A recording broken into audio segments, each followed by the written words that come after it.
The views and opinions expressed in this podcast are simply that, opinions. All are presumed innocent until proven otherwise in a court of law. Sensitive topics are discussed. Discretion is advised. All right, Deputy McNair, let's have the jury, please. I'm sorry, Mr. Darden. Before you bring the jury out, the court please consider giving once again the 1.02 instruction indicating to the jurors that statements of counsel. No, that's part of my standard. Okay. Not rereading, but just reminding them of that. And with regard to the exhibition of the defendant's knees, will the court also advise the jury that that exhibition is not evidence? That's understood, and I'm sure Mr. Cochran will mention that to the jurors at the time he thinks that's appropriate, and he's also, I'm sure, advised the staff as to when that's going to happen. And this is the last thing you're... As to the exhibition of the knees. Oh, yes, sure, Your Honor. It's not evidence? Yes, also the fact that you'll have to give the bailiffs advance notice. No, I've talked to Deputy McNair, Your Honor. We're prepared on that. Your Honor, one thing that I did want to show also, if I could, is there is a mark on his middle finger also. The one that was displayed by the prosecution yesterday? Yes. Okay. Those two things I would not have any surprises from the prosecution. Will there be a 352 objection to that? What is the relevance of a scar on his finger today? Oh, I think I'll link it up, Your Honor. All right. Is that an offer of proof? I think I'll link it up. It's an offer of proof. Thank you. All right, let's have the jurors, please. We have now been rejoined by all of our trial jurors. Ladies and gentlemen, let me just give you a brief explanation as to what occurred late yesterday afternoon, just to put your minds at ease and so that you don't speculate as to what the problem was yesterday. Yesterday afternoon, the television camera that is mounted above you swung and inadvertently took a photograph of one of the jurors in our case. And that was brought to my attention, and what I needed to do was immediately get from the personnel operating the camera an explanation as to how that occurred and to find out what measures would be necessary to prevent that from happening in the future, because if you recall, when we started this trial, I told each of you, I gave you each my promise that you would not be photographed or in any way represented to the public by way of picture. And so I was very concerned by that report, so I had to take immediate action, and that's why I felt it was necessary for me to stop the proceedings until I could be assured that the problem would not reoccur. I've discussed the matter with the juror whose picture was taken, and we've resolved the fact that there appears to be no problem at this point. It was less than a second that the juror was actually depicted, so it was a relatively minor transgression, but it was something that I felt was serious enough as far as your welfare is concerned that I had to take the time to do it.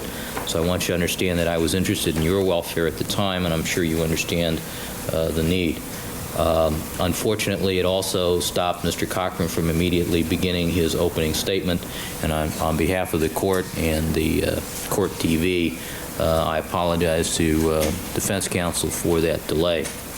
All right, we will now start with the opening statement made by the defense. Let me just remind you that any statements made by the attorneys during the course of their opening statements, of course, is not evidence, should not be considered by you as such. It's merely an explanation as to what they intend to prove or what they think the evidence will show you during the course of this trial. Mr. Cochran, on behalf of Mr. Simpson, are you prepared to proceed? I'm ready to proceed, Your Honor, and thank you very, very kindly. Madam Judge Eo, to my colleagues on the right here, the prosecutors, to my colleagues on the defense side, to the Brown family, to the Simpson family, to the Goldman families. Ladies and gentlemen, good morning to you. As the court indicated yesterday, I would have liked to have had this opportunity about 3:30 to address you.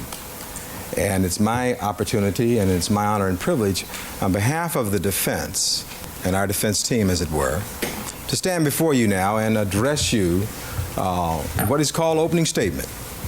Now, the opening statement is not opening argument, but it's just that, opening statement. If you've had occasion to go to a movie, you know that there's something called the previews of coming attractions. And that's what this is supposed to be. It's supposed to be a guide, or a roadmap, if you will, of what we expect the evidence to show. As an officer of this court, and in the course of my remarks this morning, and maybe this afternoon, I would expect to tell you as honestly and as forthrightly as I can what I expect the evidence to be. As the court has so appropriately indicated, what I say is not evidence. It's just to aid you and guide you. I hope you remember something else the judge said to you last night.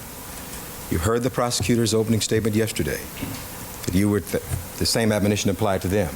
Those were not facts. But you kept an open mind, because you promised to do that throughout.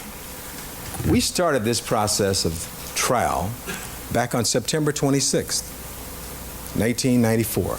That was the first day we all met, when you came down to that jury room up on the 11th floor. And here we are now, several months later, in this search for justice. You hear a lot about this talk about justice. I guess Dr. Martin Luther King said it best when he said that injustice anywhere is a threat to justice everywhere. And so we are now embarked upon this search for justice, this search for truth, this search for the facts. Each of you made a number of promises in the course of the voir dire examination, which is basically unprecedented and due mainly to the largesse of Judge Ito in understanding the possibility of media taint associated with this case. So we know a lot about you at this point. And we, of course, all sides are very, very pleased with the fact that you've agreed to serve as jurors, to give us your time, to leave your lives, to be sequestered, as it were.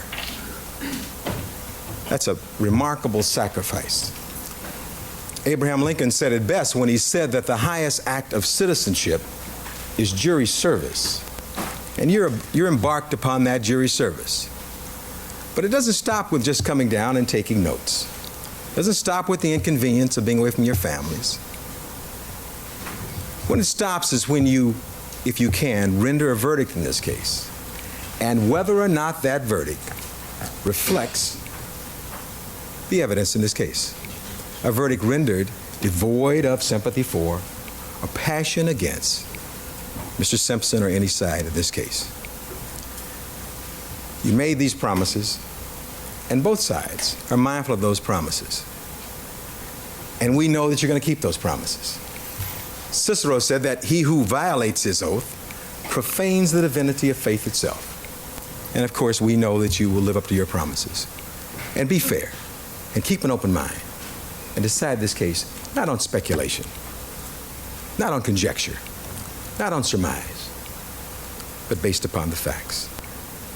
You then, as jurors, are the conscience of this community.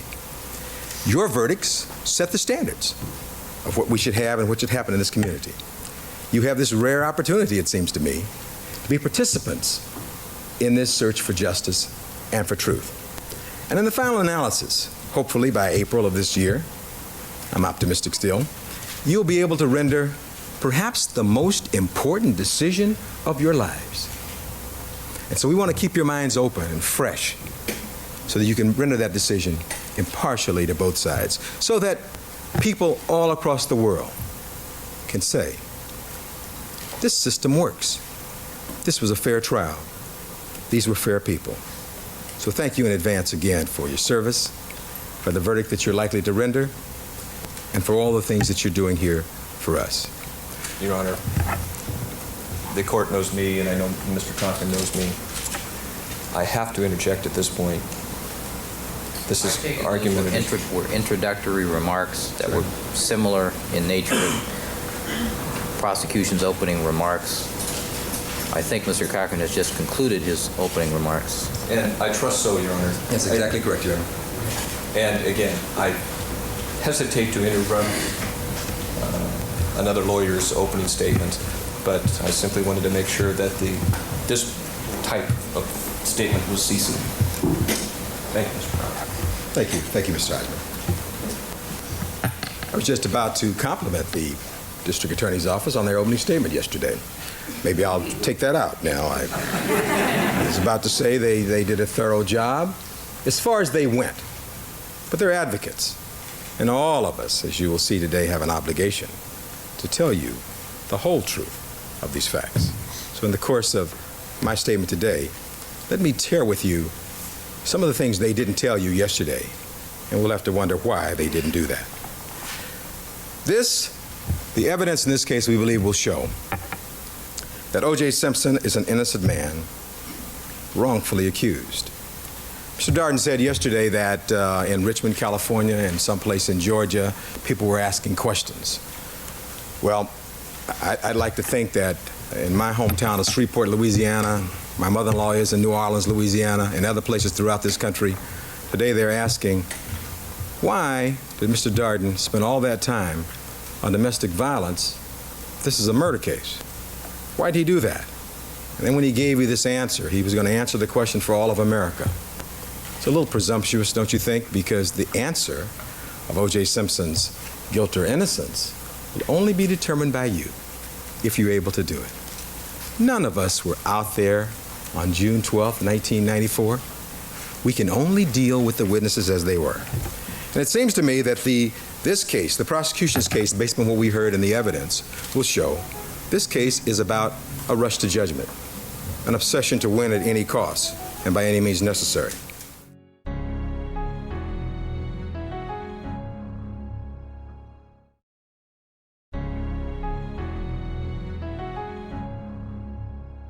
Let me just briefly talk about the witnesses that they didn't talk about yesterday and they didn't tell you about.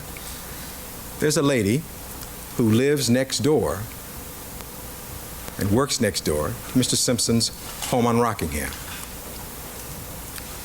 This lady was interviewed as far back, I think, as July. And she indicated, essentially, that on this night in question, she came out to walk her dog on several occasions. She knew Mr. Simpson. She knew his voice. She knew the Bronco. She'd seen it parked there many times. She will indicate that when she came out and walked her dog at about 8 o'clock, that Bronco was parked at the curb there. And it was parked at kind of a unique angle so that she noticed it. The rear wheels were a little bit further from the curb. And when you go out there, and I think the court will probably share with you that at some point, you're going to get a chance to go out to each of these scenes to see for yourself these areas. When you come out of the Rockingham gate and you make your turn, the evidence will show it's a quick turn. And so you can't land the car up quite like you'd like to. But this lady will testify that she was out with her dog and saw that Bronco parked at that particular angle at about 8 o'clock, 8:30 on June 12, 1994, Sunday evening.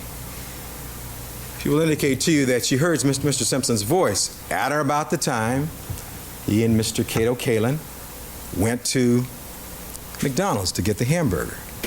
But she could hear, because her quarters are right across the fence there, that after he left, she heard something very strange. She heard a prowler that she described out there in the yard with like hard-soled shoes. And she was concerned about this prowler. That's what her statement was. She relaxed when she heard Mr. Simpson return back. Could hear his voice back over in the yard. But she was concerned because the people she works for were out of town at this time. She's concerned about this prowler, and we'll talk about that more later. She went about her business, and then she heard Mr. Simpson's voice again about 11 o'clock.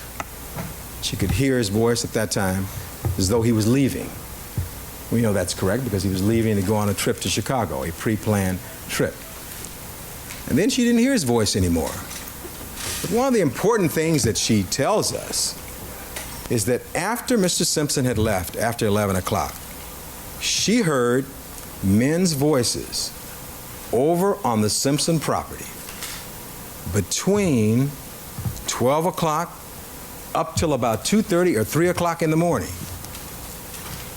Heard these men's voices over there talking, and she didn't know what was going on. I hope I told you that when she came out to walk her dog at 10:15, that same night, she looked at the Bronco, and the Bronco was parked exactly the same way, at that curb, same way. When she saw the Bronco the next morning, it was parked that same spot, the same place.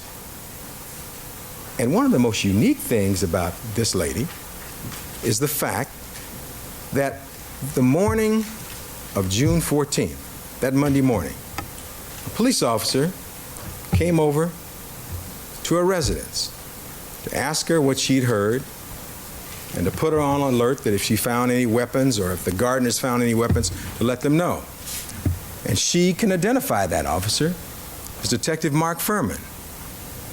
Detective Mark Furman will play an integral part in this case for a number of reasons. Now, it's very interesting that the prosecution never once mentioned his name yesterday. It's like they just want to hide him. But they can't hide him. He's very much a part of this case. We can only ask ourselves, why didn't they mention him? I think that answer will become very clear to you as the case progresses. But she will identify Detective Furman as the person who came over and spoke with her. And she told him at that time about her observations, about hearing this prowler, and about the fact that she heard these voices that went on until about 3 o'clock because she couldn't go to sleep until about 4. And when she woke up, it was like 7:30 or 8. And he was there showing his badge through the door. And she saw him on television at the preliminary hearing. So that's how she could identify him. He said that somebody from the LAPD will get back to you. But they never came back. They never came back at all. Because there's a rush to judgment here. There's another witness, Mary Ann Gerches, a very interesting lady, has her own business. On this particular night, in June of 1994, June 12th again, she wanted to find a place in the West Los Angeles, Brentwood area. She drove her car after she closed up her business on Sunday evening and went to Catholic church, went to Mass, went and parked her car. And she came over there on Monday. Very interesting. Before I tell you what she has to say, let me tell you her contact with law enforcement. The evidence will show that Mary Ann Gerches, after she became aware that what she had seen had some great relevance to this case, started calling the police. She kept being transferred and transferred around. Couldn't get anybody really to talk to her. Finally, when she finally reached the police officer, they told her, we've got that case all wrapped up. They didn't want to hear from anybody else. And then, lo and behold, she called the district attorney's office. Spoke to a person whose name will be revealed during the testimony. And she didn't feel she's treated quite appropriately. In fact, she will say that the person put her on hold and said, excuse me, I'm talking to a psychic right now, and I'll get back to you. I guess it was part of that hotline they had. So it seems they're more interested in talking to a psychic than talking to her. So ultimately, she called the defense, and we talked to her. Walked with her out of the scene. Here's what she will testify about. That on June 12th, 1994, sometime after 10:30 in the evening, she's walking down Bundy. She's looking, it's a warm night, she says, and she's looking for places that have signs up to rent or to lease. That Miss Nicole Brown Simpson's condo, you recall, is on one side of the street, that's the west side, and she's on the east side of the street.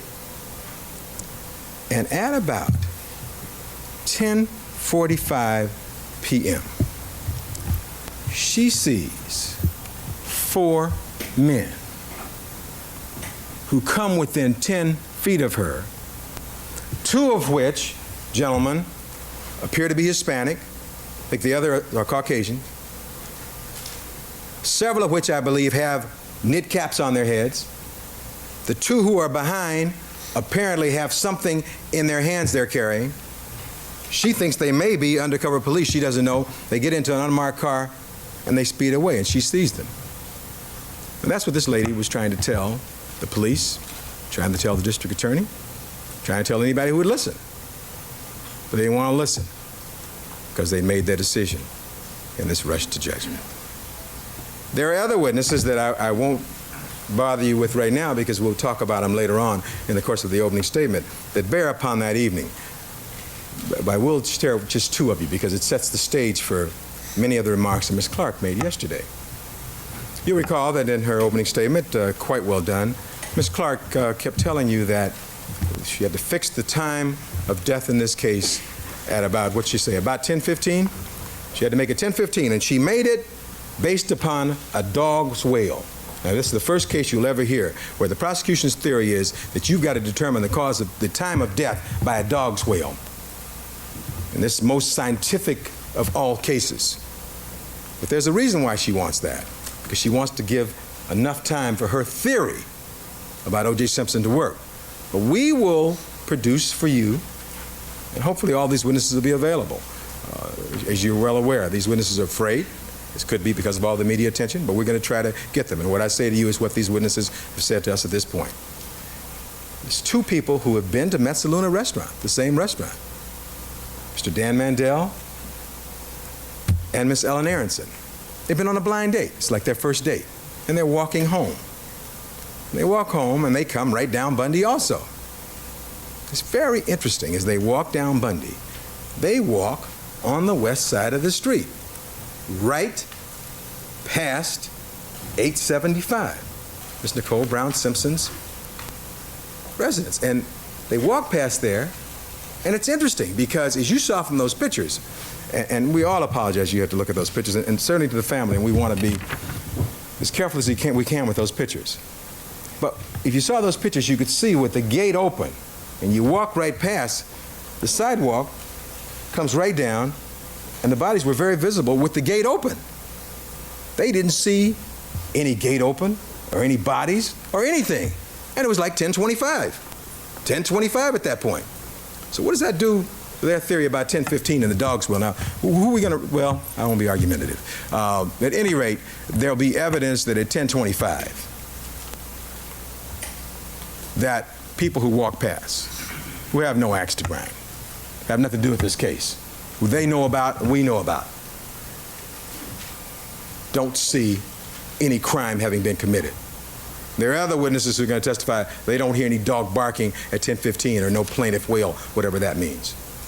And so, in this initial phase of the opening statement, what I've tried to share with you is that all of us, it seems to me, have an obligation to share with you and be as honest and forthright as we can.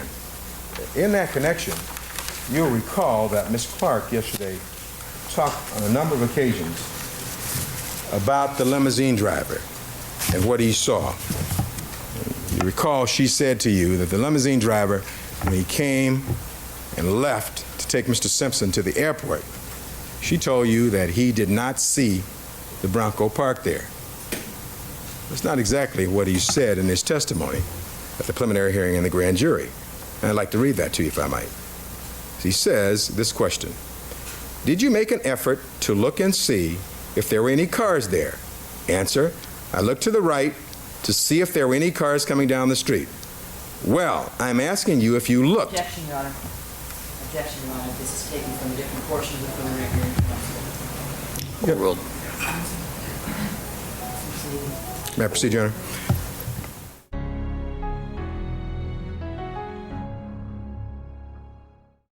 The Trial and Error Why Did O.J. Win trailer starts now. Today, my office filed murder charges against O.J. Simpson. We all wanted to believe that our image of him was right. People saw the facts differently. He murdered my sister. He was not a killer. Without question, he did it. Somebody manufactured evidence in this case. No one planted any evidence. Much of their evidence was contaminated. All crime scenes are contaminated. They're going to blame all this on you. I had no idea what my fellow jurors thought about the case. Gotta be put away. This was kind of a crazy spectacle. This case is a circus. He was an icon. They are in for the fight of their lives. Everybody thinks you're guilty. Trial and Error Why Did O.J. Win? Premieres Sunday night, 8 Eastern and Pacific, only on Court TV.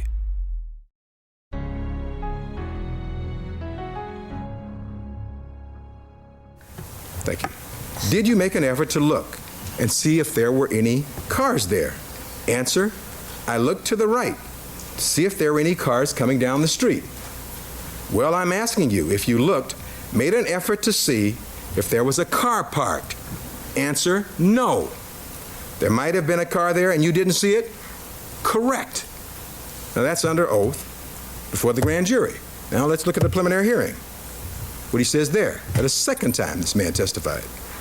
Then did you leave? Yes. What gate did you leave from? The Rockingham gate. And which way did you go on Rockingham as you exited the gate? I made a left. So you'll have to picture that as he's coming out of that gate, he's in the driver's compartment, he's going to make a left. The Bronco would be to the right. And which way did you go on the Rockingham as you exited the gate? I made a left. Question, did you look to see whether any cars were parked on the right side as you faced the driveway of Rockingham outside the residence? Answer, I didn't look to see. You weren't looking at the parked cars? Answer, yeah. You were looking to see if there was traffic. Answer, yes, of course.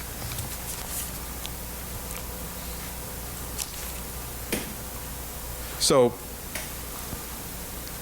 I use those examples early on to talk about our contention that there is this rush to judgment in this case. That when Ms. Clark said yesterday that they did everything they could to exclude Mr. Simpson, we're going to talk to you about the trails that they didn't pursue and didn't go down today. We can also talk to you about this evidence, what we call the lack of integrity of much of the prosecution's evidence.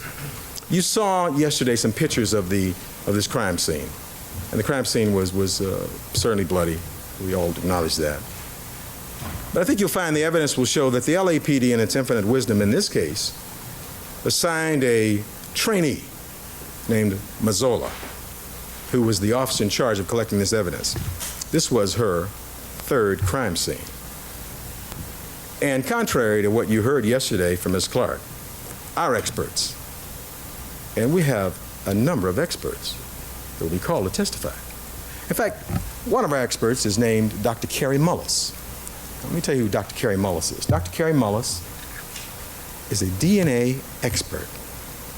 He is the man who invented PCR, polymerase chain reaction. He is the man who received the Nobel Peace Prize for this invention.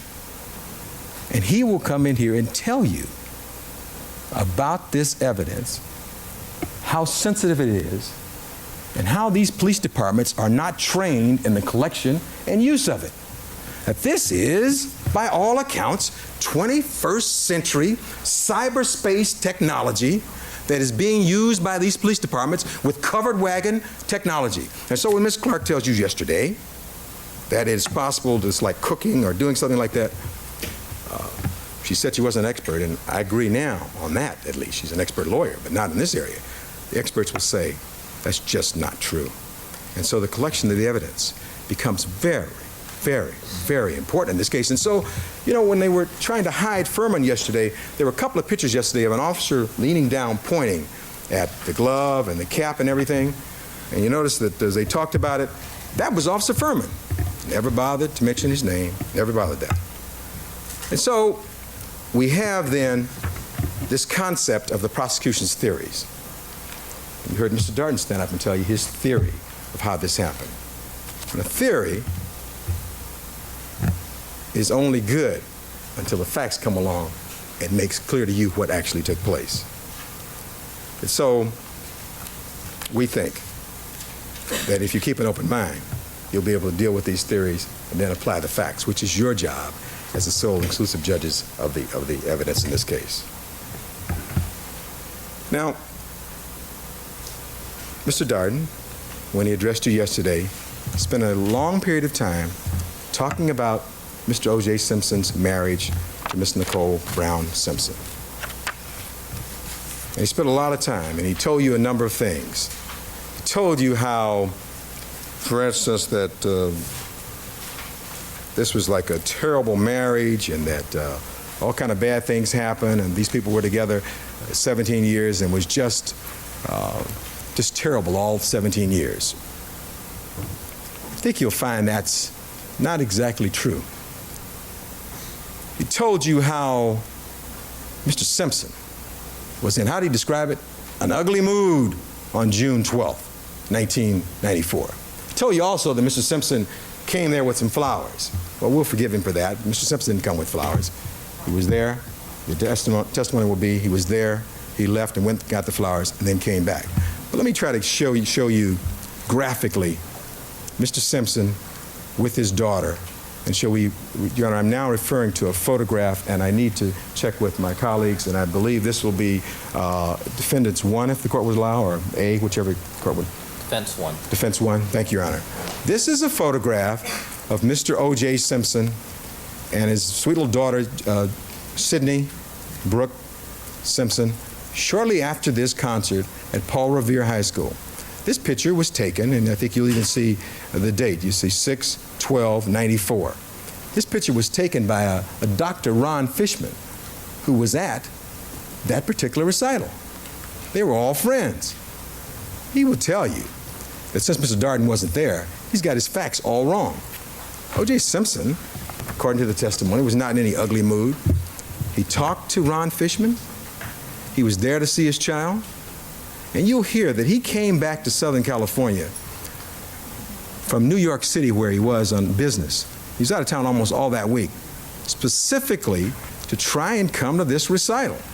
He had to leave right after this to go to Chicago.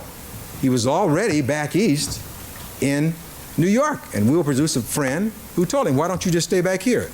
And Mr. Simpson told him, I missed my daughter's first communion because I was out of town on business, so I want to go to this dance recital. And that's what he did. Does that look like he's in an ugly mood to you there? And you'll see the two of them there at that point.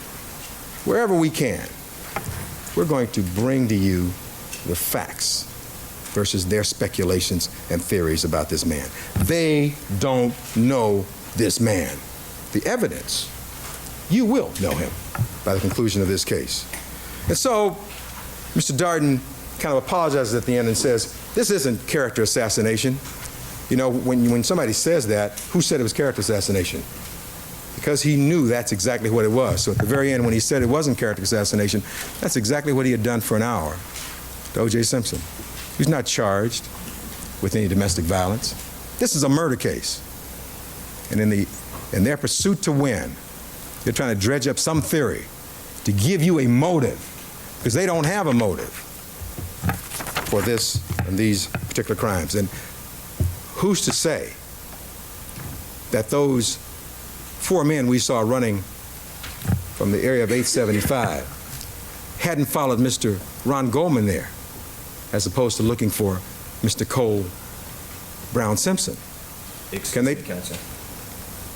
Your Honor, I interject once again on the grounds previously stated. This is argumentative. This is not a recitation of evidence. We've gone beyond the normal scope of opening statement. All right, the objection's overruled at this time. Thank you, Mr. Carter. Thank you, Your Honor.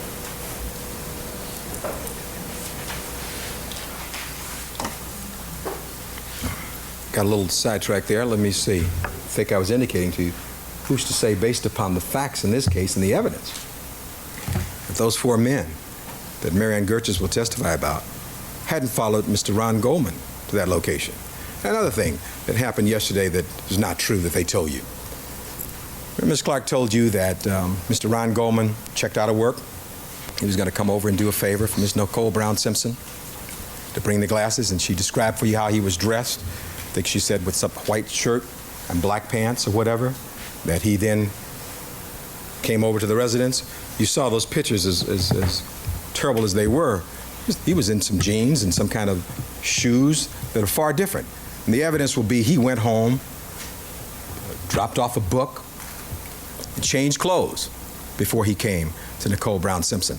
But the reason that you weren't told those facts is because it's important they keep this 10-15 time. They've got to keep everything squashed in there so they can tell you, oh, he had plenty of time to commit this crime.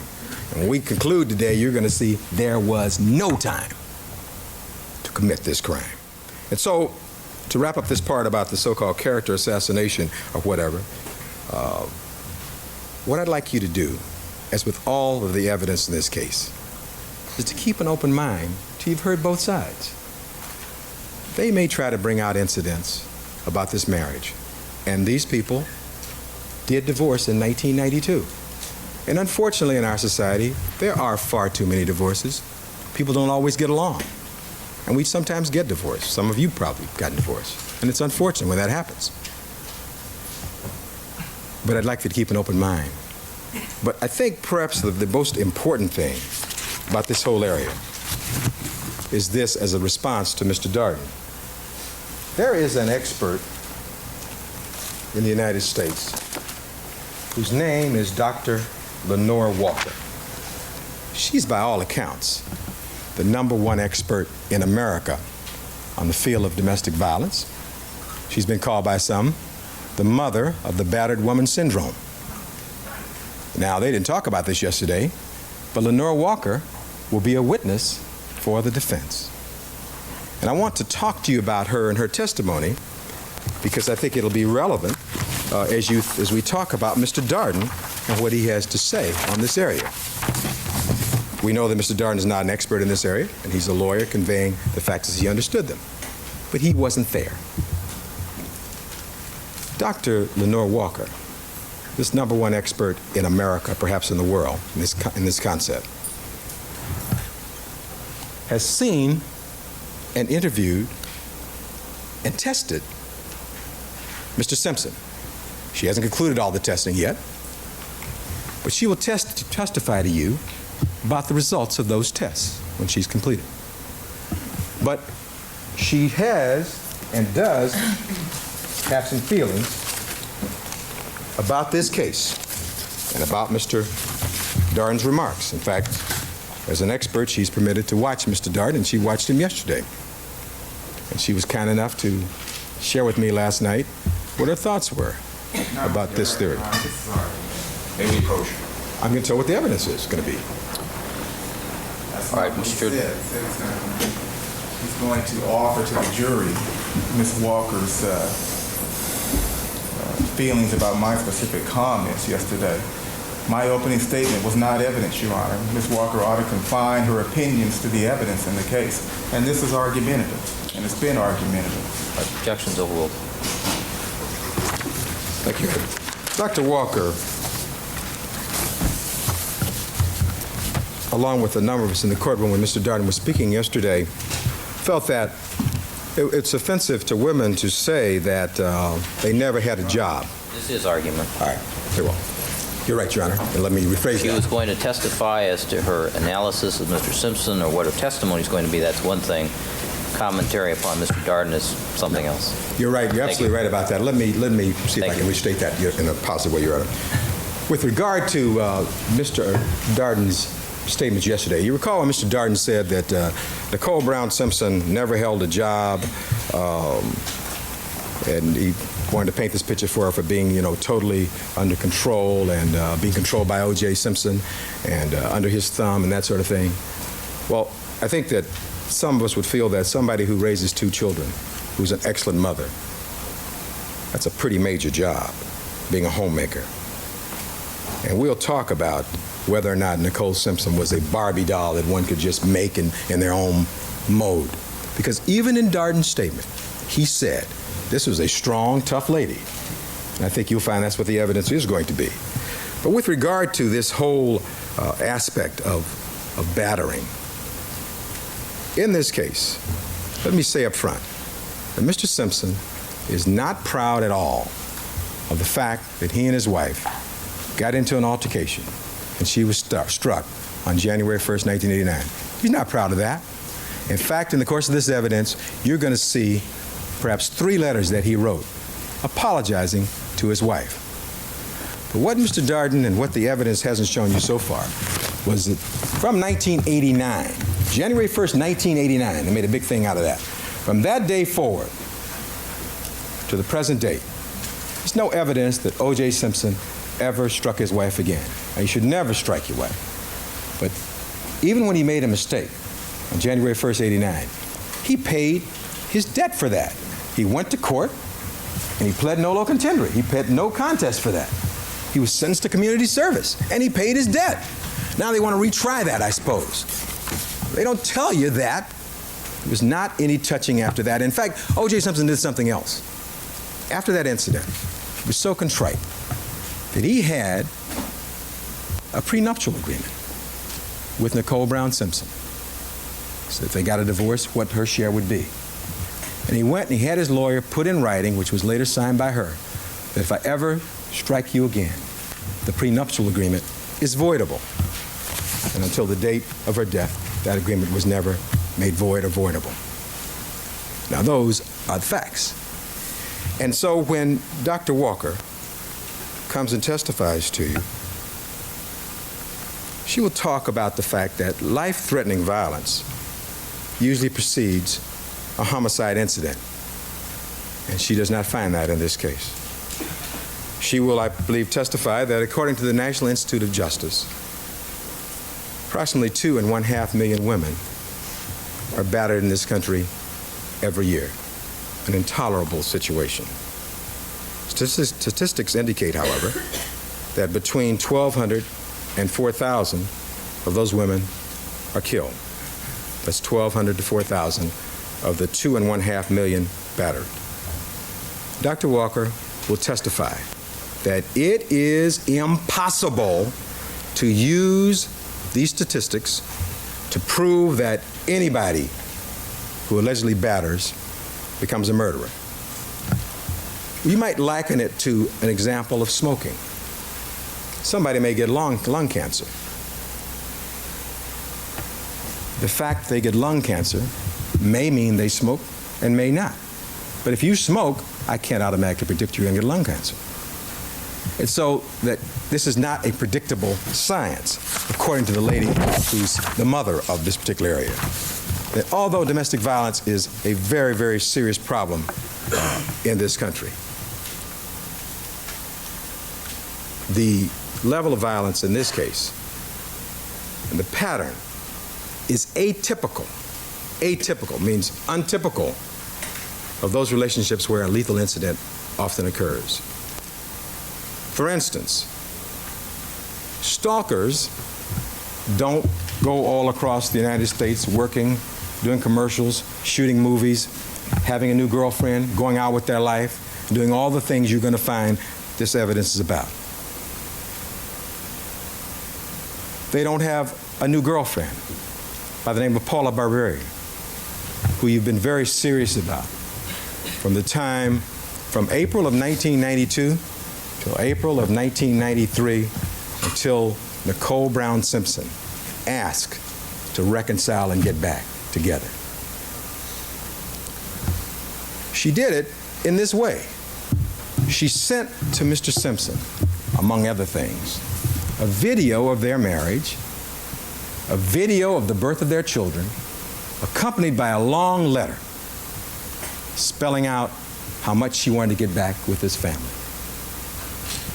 Now, I think you'll find that's not stalking. And Mr. Simpson's response was, we've had problems in the past. I have a girlfriend now. I'm happy. Let's take our time about this. But she pursued. She followed up on that. She pursued. She wanted to move back to Rockingham. She didn't like the housekeeper there. She wanted him to fire. Michelle's her name. And ultimately, she got into an altercation and struck Michelle. He didn't want to fire Michelle. Ultimately, Michelle did leave after being struck.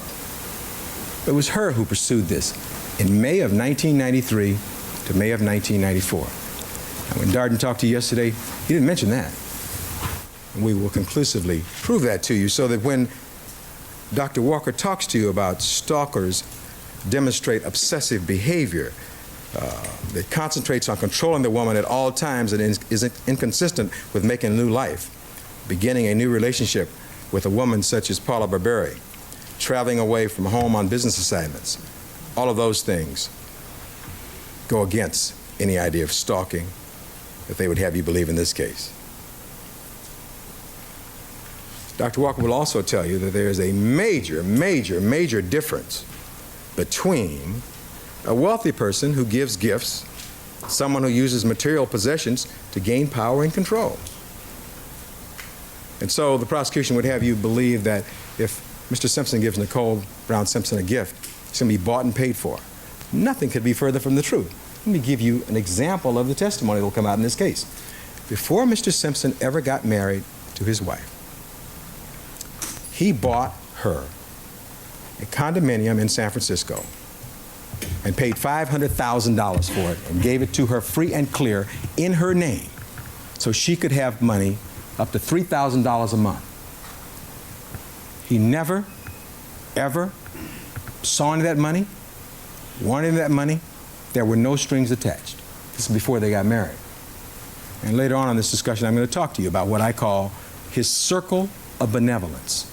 Those who have come within the ambit and sphere of O.J. Simpson and his philanthropic largesse, what he's done for him. And there are many other things. This $500,000 condo free and clear, he then gave her some more money to buy the condo on Bundy.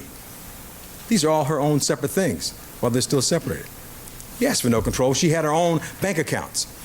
He gave her $4,000 a month for food at the house. And he paid all of the bills when they were together. Let me talk about this circle of benevolence while we're on it right now. It extended not just to Miss Nicole Brown Simpson, but to her family, to Mr. Lou Brown. He helped him become a Hertz licensee at the Ritz-Carlton in Laguna Beach for 7 years. The sisters, Dominique, he paid the tuition for Dominique for a couple of years at USC till she dropped out. Paid the tuition for Tanya, the other sister, I think, for San Diego State for a year or so till she dropped out. There's a cousin, Rolf Bauer, who worked for 7 years, Mr. O.J. Simpson's chicken franchise, Pioneer Chicken Franchises. The mother, Juditha, was a travel agent. He gave her his business and encouraged his friends to do likewise. This man had a great relationship with his in-laws. He did wonderful things for them. Took them all on trips, paid their way, took them all out to dinner. They'd go to Hawaii and Cabo San Lucas. This is the same man that Mr. Darden was talking to you about. Mr. Darden says that she never worked. O.J. Simpson encouraged her to become a decorator. She became a decorator. He helped her get jobs from his friends. She redecorated the Rockingham house to the tune of $500,000. And he paid her. He paid his own wife a fee to decorate the house. This man that Darden was talking about, this man gives $5,000 every year to the Angel City Links, an inner city black organization. And the condition of his gift every year is it has to be anonymous, that he doesn't want them to know he does that. The thing that he's perhaps proudest about are these next two things I'm going to tell you about. Number one is his mother, Eunice Simpson there. As soon as he was able, he bought her a house. She still lives in that house in San Francisco. This is a man, 47 years old, who grew up in the poor areas of San Francisco, in Potrero Hill, but he never forgot. Became rich and famous, but he didn't forget. So that to this day, he buys the uniforms for the kids at the Potrero Hill gymnasium where the kids go to work out. He still does that, even right now, even while in his jail cell. Bought his mother's house. You'll hear about those kinds of things. And the second thing he's most proud about is that he had a child who drowned at a young age. That's always a tragedy, and you'll hear evidence about that. And the pronounced effect that it had upon him. And after that, he became involved in all of these kind of pediatric endeavors. And he has participated in raising hundreds of thousands of dollars for Camp Good Time, for kids who have cancer. He's very proud about that. There's testimony and evidence about that. People who know him, not people who speculate about him, will come in and testify about those things. And so, when Dr. Walker tells you that for a wealthy person to give gifts doesn't mean you're exercising any control. One of the sisters needed some money, up to $5,000, and he gave it to the sister and her boyfriend. And the condition was, don't tell Nicole. It's a lot of control, isn't it? So when you hear about theories, I'm going to tell you about the facts. So you'll hear from Dr. Walker, and you'll hear ultimately about the battery of tests.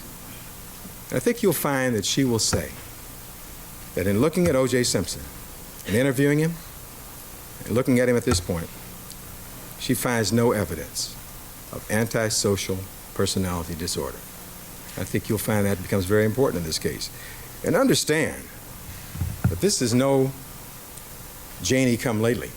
This is the leading lady in America who testifies in these kind of cases where a battered woman shoots and kills her husband. So this is an area where, obviously, you get a chance to see her qualifications and her ability as she goes about this. Now, back to Mr. Darden's discussion.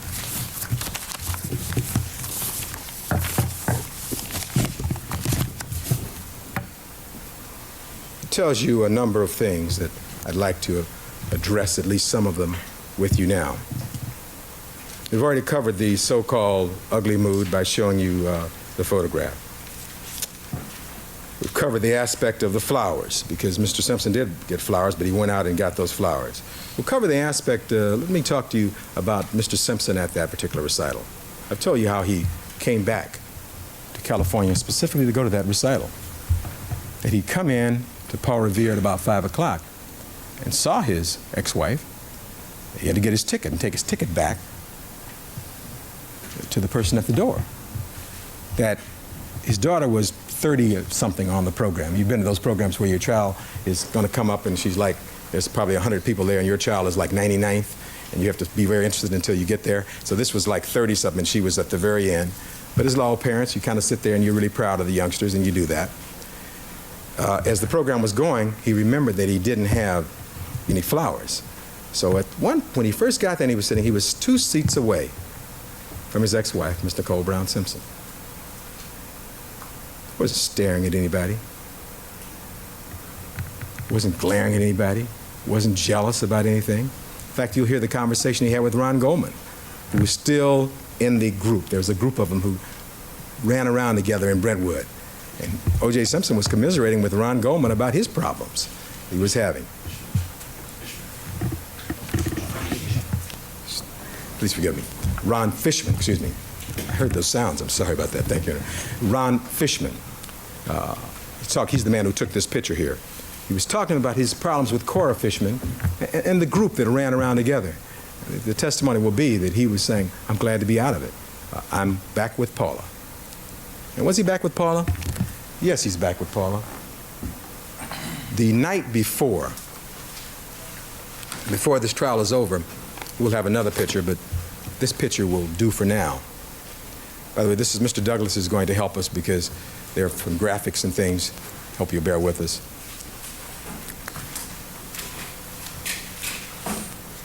Thank you, Mr. Douglas. Your Honor, can you just please see this picture? Would you like to see it? We'll call this, this is,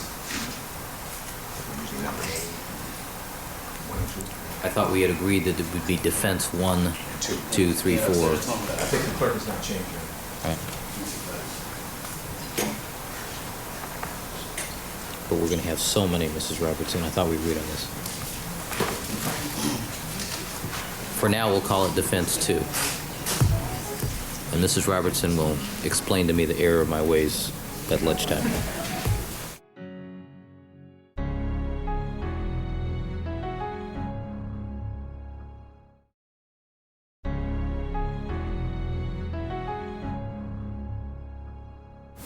You are in charge. No, I'm not. Oh, I see. This is in 201. And number 201 is another example of O.J. Simpson. This photograph, there'll be testimony, was taken on June 11th, on Saturday, June 11th. That is a charitable fundraiser. I think $25,000 a plate, by the way, to the benefit of Israel.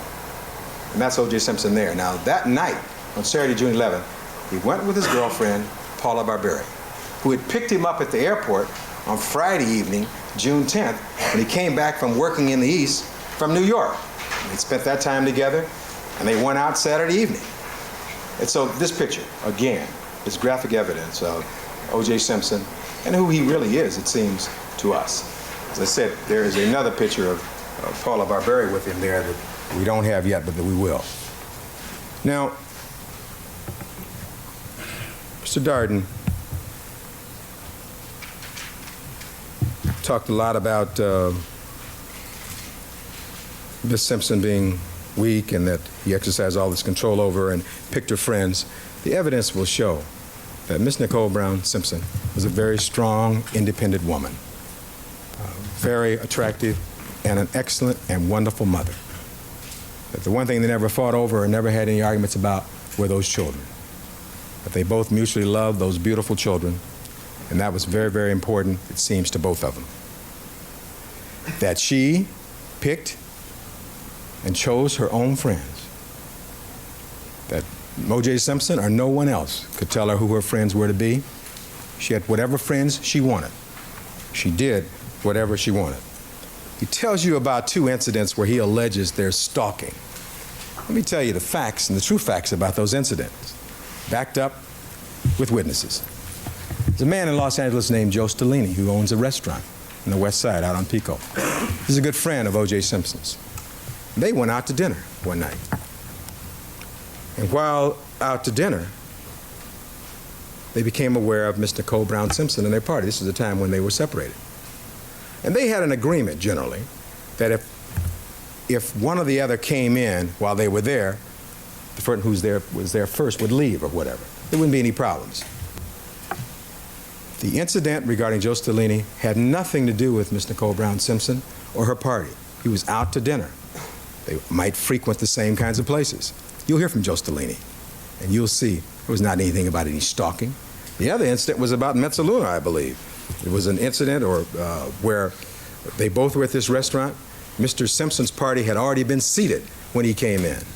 And again, you'll hear from these parties who will tell you that these were not any stalking incidents. That if you live in Brentwood and there are restaurants, hot restaurants in that area, and you go out to dinner a lot, you're going to run into each other. And there was no hostility, no stalking, no jealousy, no nothing. And so he tries to paint O.J. Simpson as a jealous man. Let me tell you what the evidence is going to be about that.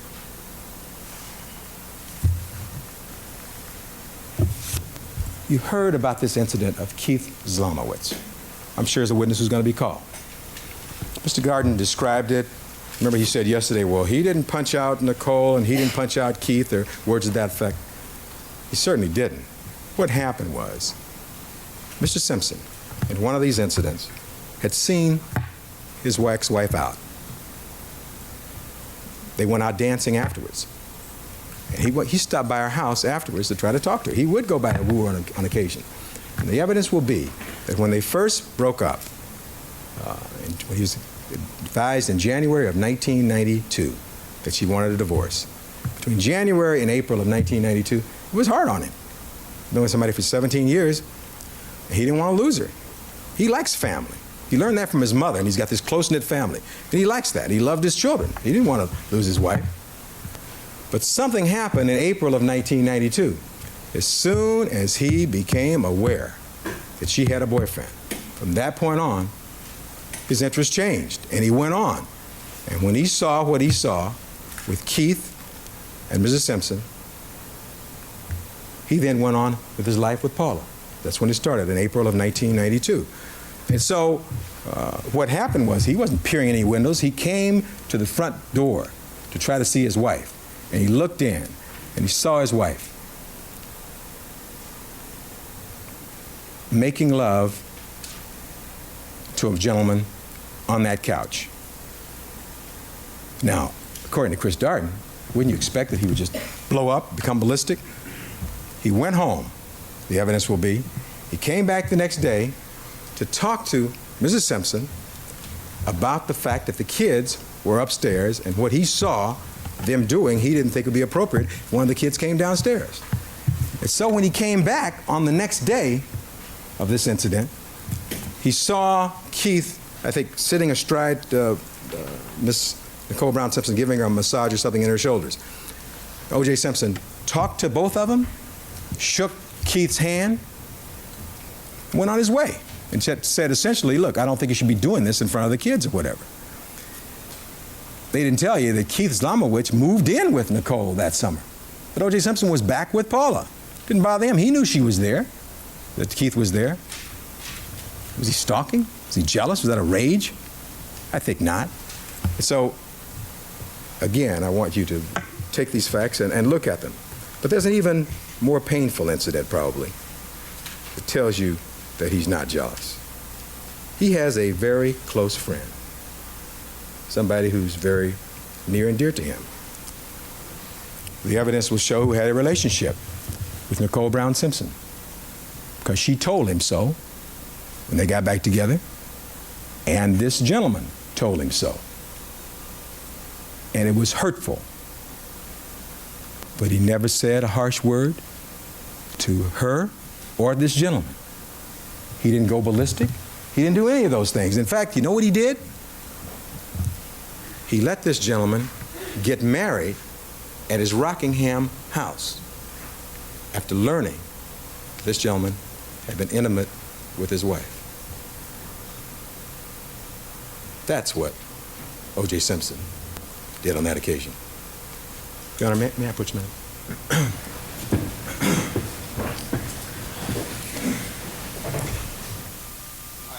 Gentlemen, we're going to take a 10-minute recess.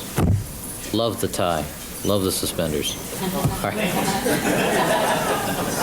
Let's take a 10-minute recess, ladies and gentlemen, if you'll just step back into the jury room, and we'll resume in 10 minutes. All right, back on the record in the Simpson matter, all parties and counsel are again present. The jury is not present. Counsel will take up at noon. Apparently, the Public Information Office has received several comments that apparently jurors are visible in the reflection off of the bailiff cubicle there. I have looked at the videotape. It does not appear apparent to me, but I only took about 30 seconds to look at it. We'll look into it at noon, but I just thought I'd let you, don't go away. Well, I guess I could put a cloth there, but there's security concerns there, right? No, what I'm going to do is I'm going to take hairspray so that it won't reflect, is what I'm going to do. But rather than have everybody move while I hairspray it, we'll...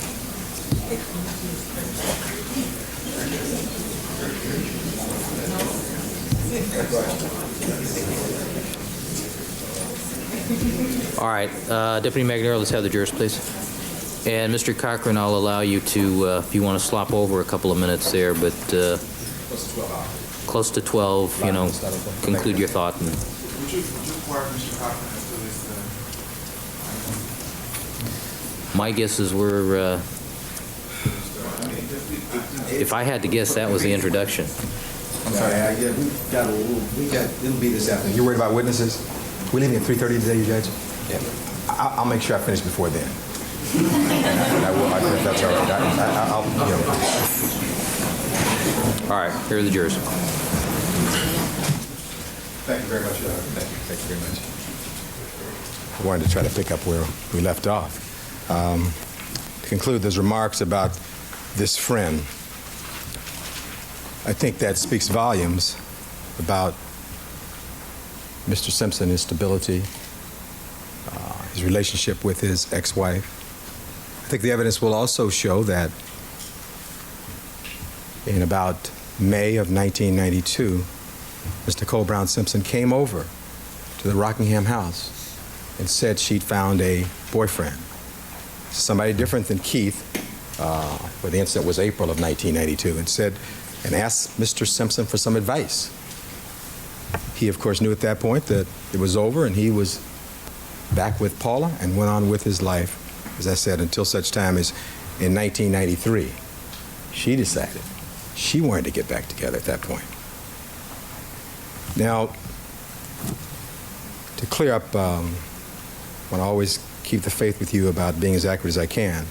The two incidents that they talked about, on the one incident involving the man Joe Stellini, that was at Mezzaluna.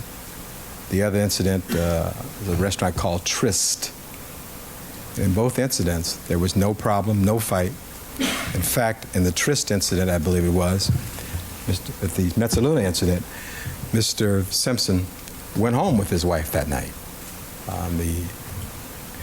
So that there was not any incident where they were stalking or fighting, anything like that. There was no obsessive behavior. I hope that we put those in some kind of perspective. Mr. Darden talked in his opening statement about a 1985 incident. in which some damage was done to a vehicle. And as I understand it, the testimony will be that was not any incident in 1985 because Miss Nicole Brown Simpson was pregnant, had a C-section later in that year, and they didn't have any situation like that. They did have some discussion apparently maybe in 86 or in 84. There was some damage done to her car, and she was not in that car. She was not struck on that occasion. So I think you'll find an incident of not great consequence. And Mr. Darden talked about the 1993 911 tape that you've heard so much about. And I think even he conceded yesterday that in that situation, although you could hear Mr. Simpson's voice, and he was angry, Mr. Simpson never laid a hand on his wife, never called her a name. And I think the important thing about a trial is that finally you're going to get to hear all of this tape. And what you're going to hear, Mr. Darden didn't tell you this yesterday, is that there was a discussion on this 911 tape.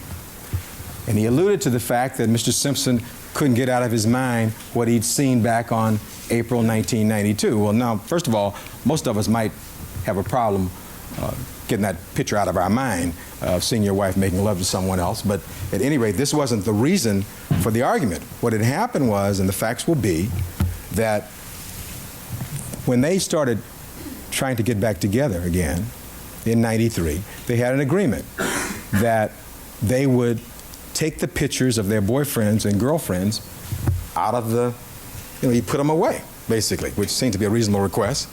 And there was a dispute because when Miss Brown Simpson would ever see Paula Barberi's picture, she was very upset about that. And Mr. Simpson, on this date, I believe, saw a picture of somebody that she had dated during the time they'd been separated. And he said, gee, what's fair for me would be fair for you. And they got into this conversation that went over a period of time. At some point, there was just a verbal conversation that escalated and tempers flared. It sometimes happens with married couples. Doesn't make it right, but sometimes it happens. He came over to her house, and he did, in fact, kick a French door. The evidence will be the door was already broken.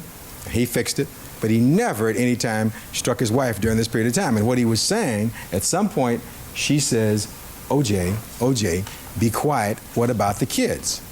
And he says, essentially, you weren't thinking about the kids and being quiet when you were on the couch with Keith. And I think you'll hear that on the tape. So you put it in perspective, and the important point to make is that nobody was ever injured during this period of time. In fact, there is a tape recording and a transcript from some police officers who came out and talked with these parties. And in that tape, you'll get a chance to hear what Ms. Brown Simpson thought about that incident. And they also talked to OJ, who waited there for him. He agreed to fix that door.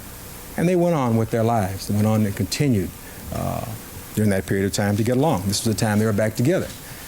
You should note that Mr. Simpson, because of how he's conducted his life and the things he's done in his life, has been able to amass some assets. Not bad for a young man, a spindly leg youth from San Francisco, who suffered with rickets, who had trouble walking, was cared for by his mother, who grew up to become the greatest running back in the history of the National Football League. And so, because of that and his commercial endorsements and things, he's able to have several homes. He has a home in New York. And the evidence will be that in August of each year, because of his commitments with NBC, he would go and live in New York. And so he wouldn't try to control Miss Nicole Brown Simpson. I mean, she would do what she wanted to while he was here. Even during '93, he was living in New York from like August to like January, maybe after the Super Bowl or whatever, till August to January. He'd be back there at his New York house. He also had a house in Laguna Beach in Orange County. And one thing I forgot to tell you about the circle of benevolence. He assisted his wife in buying a condo in Laguna for herself, separate from his house. So when she was at Rockingham, she had 2 condos in her own name. One in Laguna, one in San Francisco, she's getting money from, and living at Rockingham. They didn't tell you about that. He also had bought some property in Cabo San Lucas where he planned to build. All of the things that he was doing was about the family, about keeping the family together, about doing things with in-laws and with friends and with the children. So I think you'll hear evidence about the fact that he was away at great periods of time. And while I'm about that, let me tell you about the kind of schedule this man had. You won't be able to see his calendar yet, but at some point, hopefully, we will. If you went back and looked at Mr. O.J. Simpson's daily calendar from January to June of 1994, you'd find a man that in January was out of town and probably still living in New York almost every day. But he was out of New York because he was traveling. Some of you who know this is Super Bowl week, you can imagine that he was in Atlanta that week because that's when the Super Bowl was last year. That the evidence will be that this was a time that he and his wife were trying to make it, that he took some family members, the Browns from Germany, to the Super Bowl in Atlanta, paid for all of them, got them 50-yard seats, took them to all the big parties that are going on this week. He was again out of town during almost all of that particular month. If you looked at his calendar and you were able to be testimony that in February, he spent a lot of time in Cabo San Lucas. He was in Nashville, in St. Louis, in Miami again, involved in charitable work. Few days where you find he was even here in Los Angeles. If you looked at March, you'd find that he was in New York. He was doing Bryant Gumbel's charitable golf tournament in Orlando, Florida. He's back in New York again. He was all over the country doing various and sundry things. You got to the month of April, he was back in Cabo. From there, he came back to Los Angeles. Then he went to Puerto Rico. Evidence will be that some of you know, he's an actor, a would-be actor, and that he made this movie Frogman during that period of time in Puerto Rico. Again, very much out of California. And in May, with the exception of some things that he came to do for his children, and by the way, again, talking about the kind of things that he would do at Rockingham. And you'll see this place at Rockingham. On May 22nd, he had a school picnic at Rockingham. We had a number of kids, and I think that's for the Sunshine Preschool. That is where his son Justin went. It was a fundraiser for this school. They have all these kids, and all the people would come to his house at Rockingham to raise money for the school. On May 22nd, he did that. And Nicole Brown Simpson was there. And even though they had agreed in May, earlier that month in May, and he was now back with Paula, when Nicole Brown Simpson got sick the week of May 15th, 1994, she had pneumonia. O.J. Simpson was the one who took her soup, who tried to nurse her back, to get her back on her feet, even though they agreed they weren't going to be together anymore. You heard testimony with regard to that. And he continued, of course, being in and out of town. In June of 1994, he'd had and had taken his two children, Sydney and Justin. And let me say something at this point. Mr. Simpson has two other children that he's equally proud of. The minors cannot be here, obviously, for obvious reasons. But he has two other children that he's equally proud of, and they're here in court today. And there's Arnell Simpson over there and Jason Simpson, sitting between his two sisters, Carmelita Duro and Miss Shirley Baker, and the balance of the family. And you've met Miss Eunice Simpson already. So he, on May 5th, attended a pediatric AIDS affair. Again, his interest in children and AIDS and charitable work, along with Paula. And he took the two younger children. It was a real fine day. And that was on that Sunday. On that Tuesday, he left to go to Washington, D.C. again. He left town. He had to work. On Wednesday, he was working for Hertz in Washington, D.C. On Thursday, he's in Connecticut, working again at one of his board meetings. He's on these various boards, some charitable, some profitable, hopefully. He was in Connecticut. On Friday and Thursday night, he was in New York with his friend Bender. And he'd work, and he'd try to play golf during these periods of time. You recall I mentioned that Mr. Bender suggested you're going to be in Chicago on Tuesday or Monday night. Stay over. He came home for the recital. And when you see his calendar, you'll see it's planned all the way out, far beyond June, of course, of 1994. But it gives you a sense of this man, this man's life, what he'd been able to do with his life and with himself. I point out these things to you because I think as you look at all of the incidents that Mr. Darden talked about, it puts them into perspective. This is not a case about domestic abuse. It's a murder case. It's a murder case about who did these horrible crimes. That's going to be your decision. Not to think that O.J. Simpson is a bad guy or a good guy, for that matter, but to get a picture of him. But I think that you'll agree with me that after you hear the facts, you'll have a clearer picture. Now, about we talked about the 1993 incident, I think we did. And I think those are the main incidents that Mr. Darden talked about. One thing I wanted to point out to you is that there will be, I believe, testimony that as these parties got a divorce, as so often happens, Ms. Nicole Brown Simpson had her deposition taken. And she made a statement in that deposition with regard to whether or not he'd ever physically struck her after the '89 incident. And it'll be interesting to hear what that is. That this Mark Furman becomes even more relevant in this case as we go along and discuss it, because he was the officer who had supposedly responded, he says, in '85. There's other evidence that the incident involving the bat and the Mercedes was not in '85 because she was pregnant. But he writes a report 4 years later in '89 saying he had an indelible impression of Mr. O.J. Simpson and coming to that location. An indelible impression.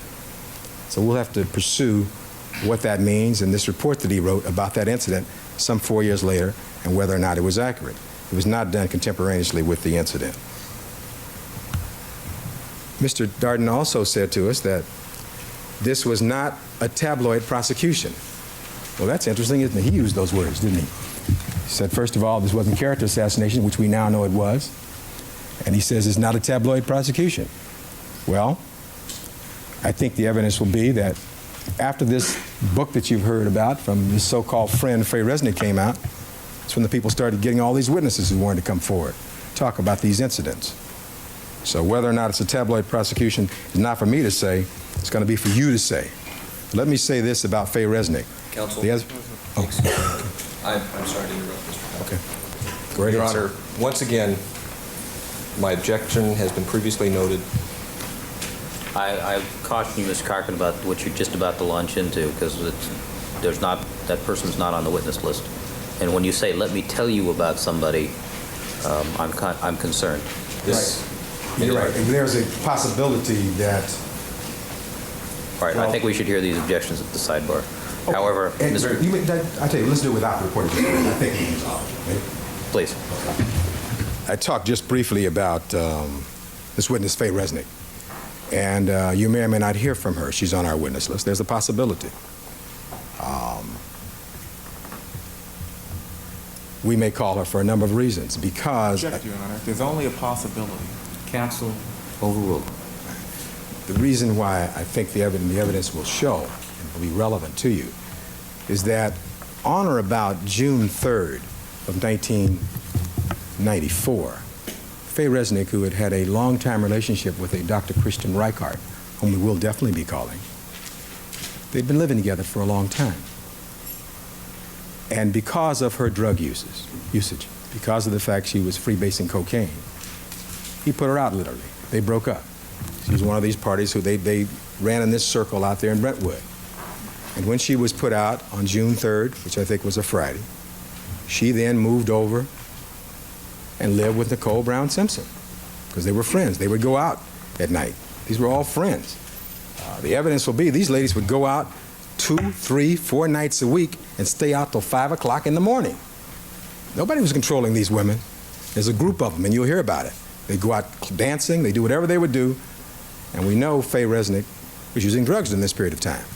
It got so bad, the evidence will be that on June 8th, 1994, they had what we call an intervention. that Nicole and Kristen Reichart and her former husband Paul Resnick all got together to try and convince her that she had to go into a drug treatment facility called Exodus. And on the 8th of June... Excuse me, counsel. I'm sorry once again. Your Honor, you had asked us or given us leave to address these issues. Overruled. Please be seated. In a noon hour. Please be seated. Very well. Thank you.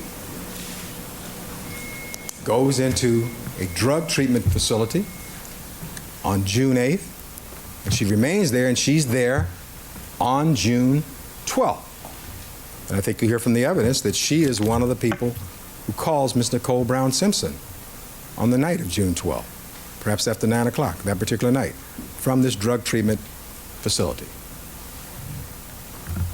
We'll be talking about that and her role in this whole drama.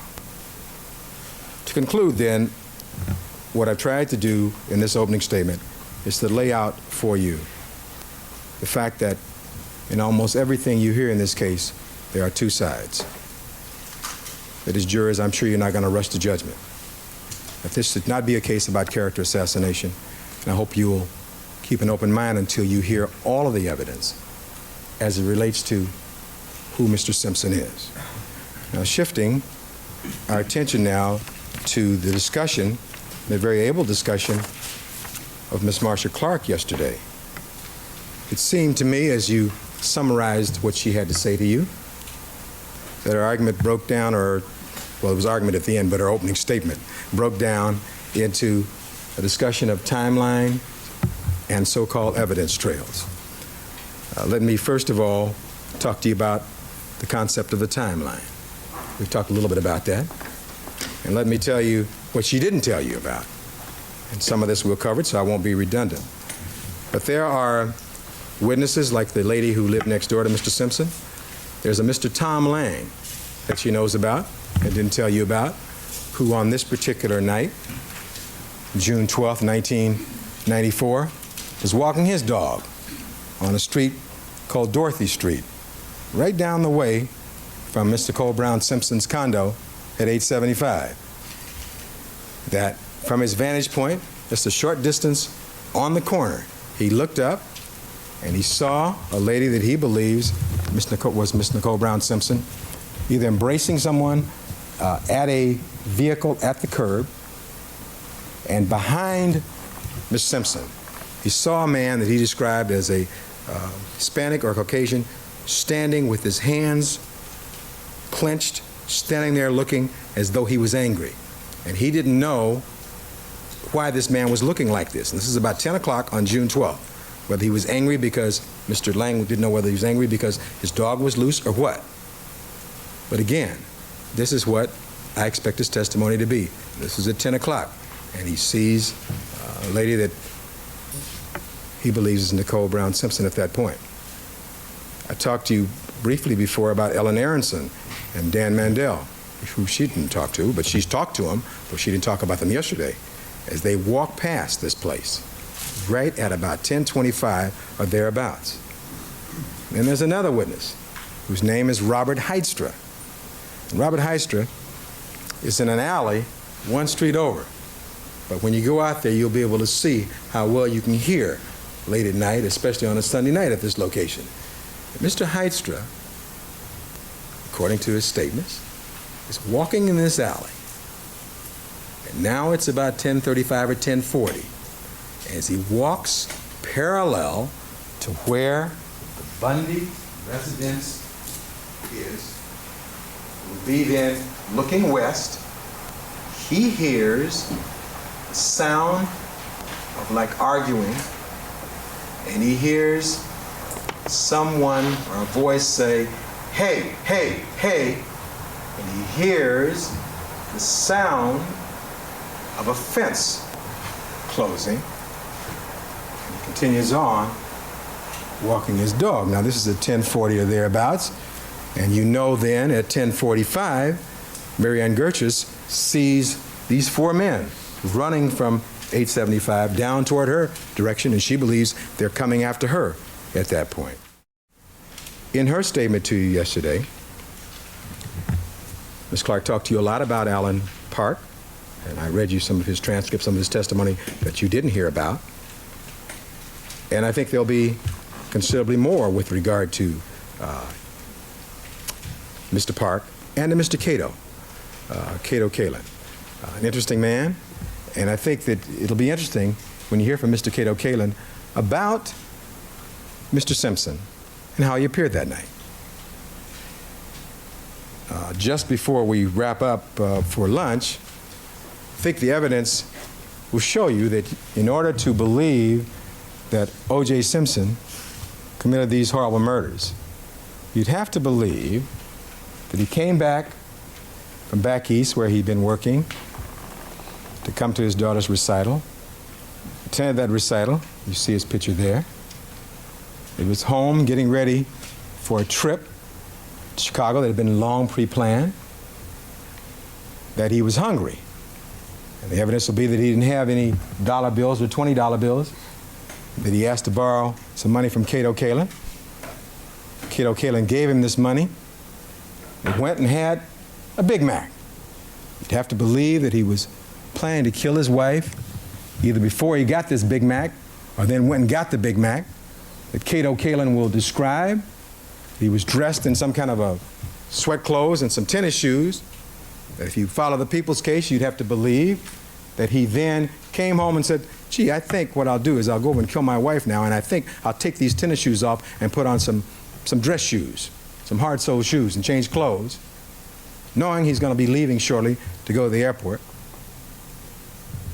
And then you'd have to believe that, to believe their theory. And then to make their theory work, they spend all this time talking about the plaintive wail of a dog, because they've got to make this as early as possible at 10:15.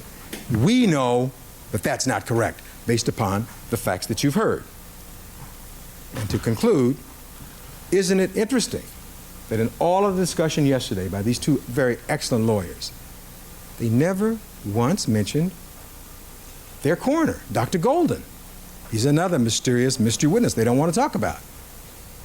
And when we come back this afternoon, let's talk about why the prosecution doesn't want you to know about Dr. Goldman. Let's talk about when Ms. Clark says, well, you can't really fix the time of death here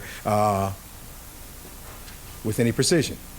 We will have testimony from one of the leading pathologists in the United States, Michael Batten, who's also worked for the LA County District Attorney's Office, who's written a book about the John Belushi death. He was able to pinpoint the time of death to within 1 hour. And yet in this case, because the coroner was not called for 10 hours after these bodies were found, or 8 hours, and they got out there about 10 hours, violating the state law, we are precluded from pinpointing this.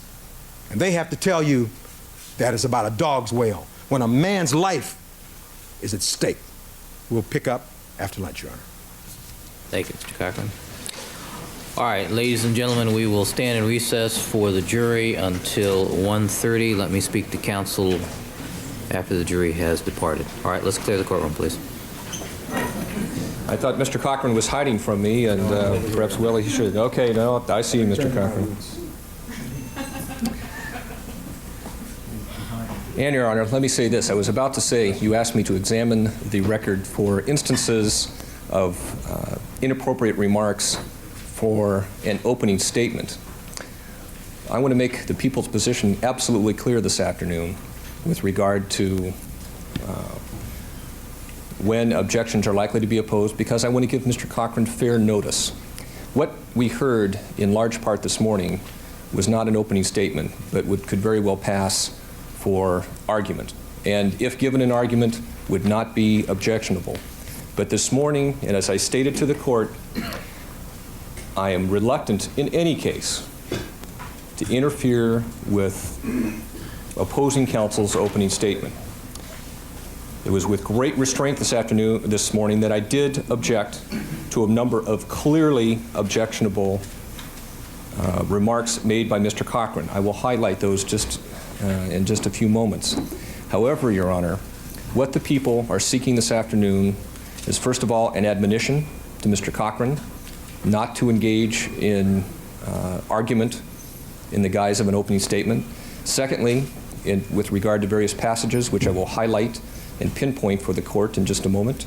I'm going to be asking for a motion to strike, and in addition, an admonition to the jury to disregard such statements, because not only are they not evidence, but they are improper remarks for an opening statement, and the jury should be so advised.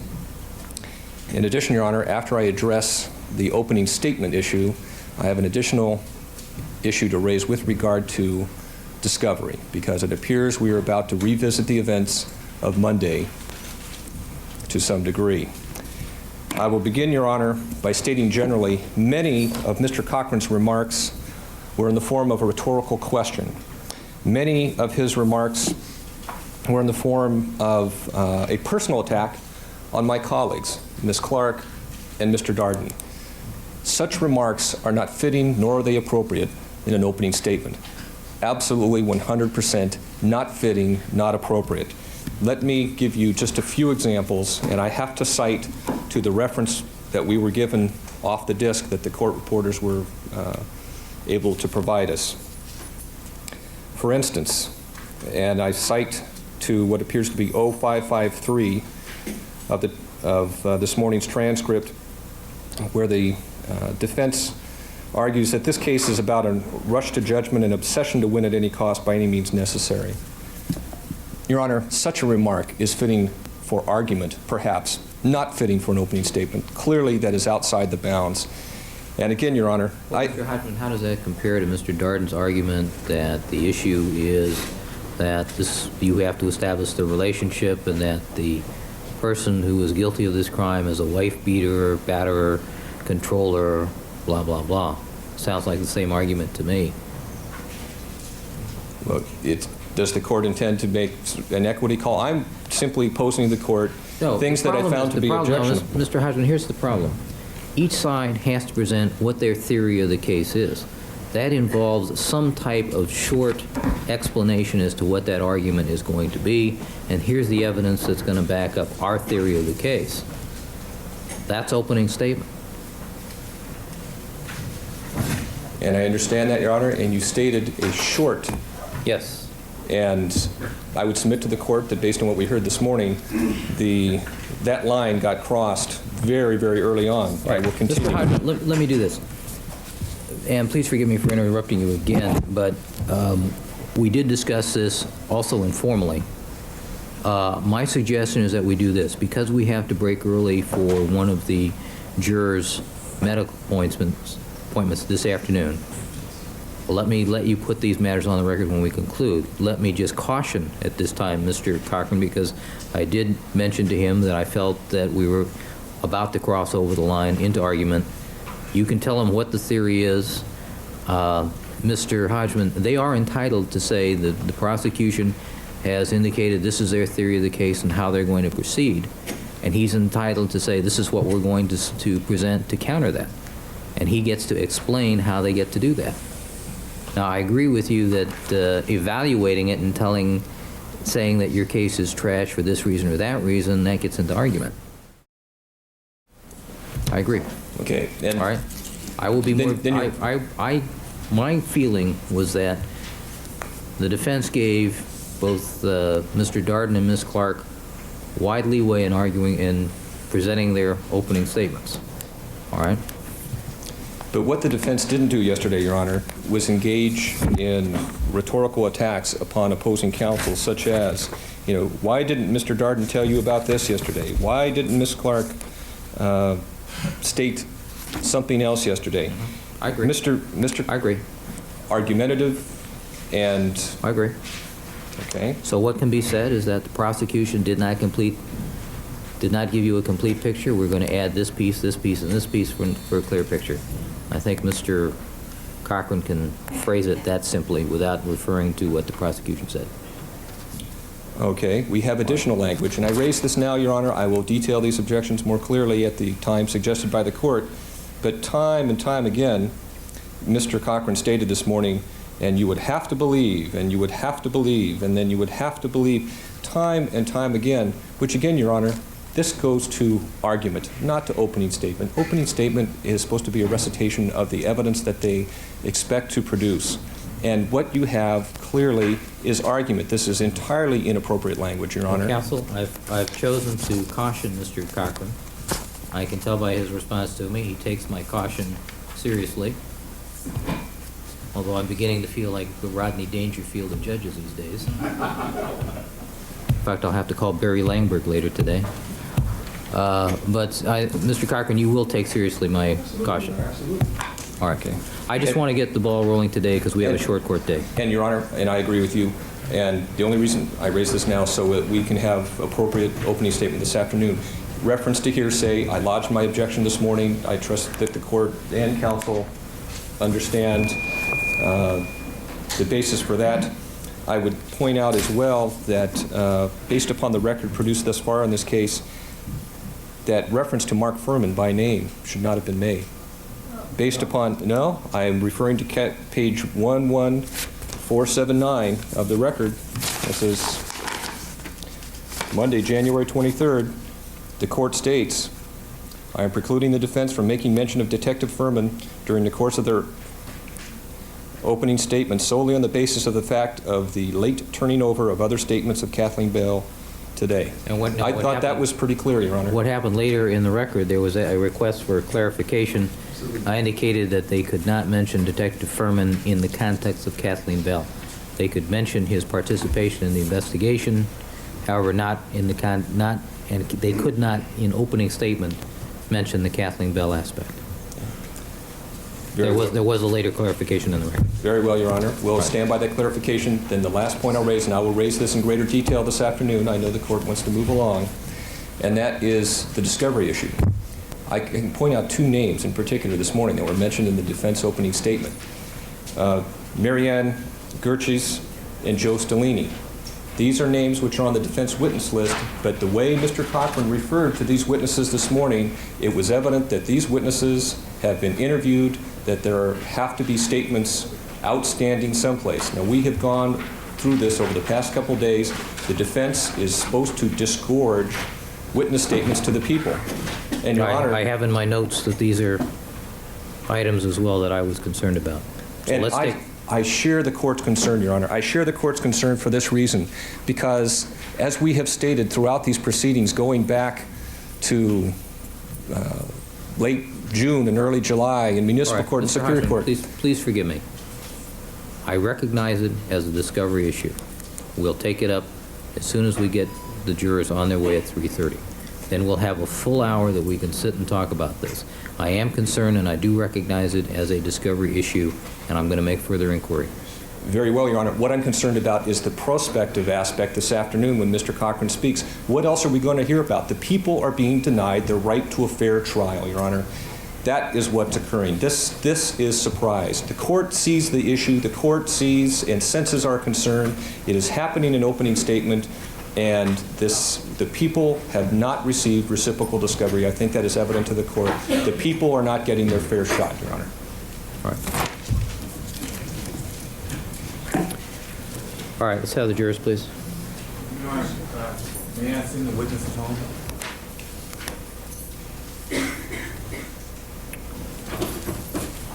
Mr. Cochran? I think that's probably good. If you're cutting our time, I won't speed up now. We have taken 10 minutes of Mr. Cochran's time. All right. And what time would you like him back tomorrow? 9 o'clock. All right, let the record reflect that we've been rejoined by all members of our jury. Be seated, ladies and gentlemen. Thank you. All right, ladies and gentlemen, at this time we will resume with Mr. Cochran's opening statement. Please remember that the opening statements by the attorneys are not evidence. Mr. Cochran. Thank you very kindly, Your Honor. Good afternoon, ladies and gentlemen. When we broke this morning, we had just gotten to the point of discussing the coroner who previously testified in this matter, Dr. Goldman, and I think I alluded to the fact that in the course of the opening statement yesterday, we didn't hear his name. And we expect that he will, in fact, be called in this case. Either if people don't call him, then we will. And I think that you will hear evidence to the effect that you can, in fact, determine the time of death with greater precision than you heard yesterday.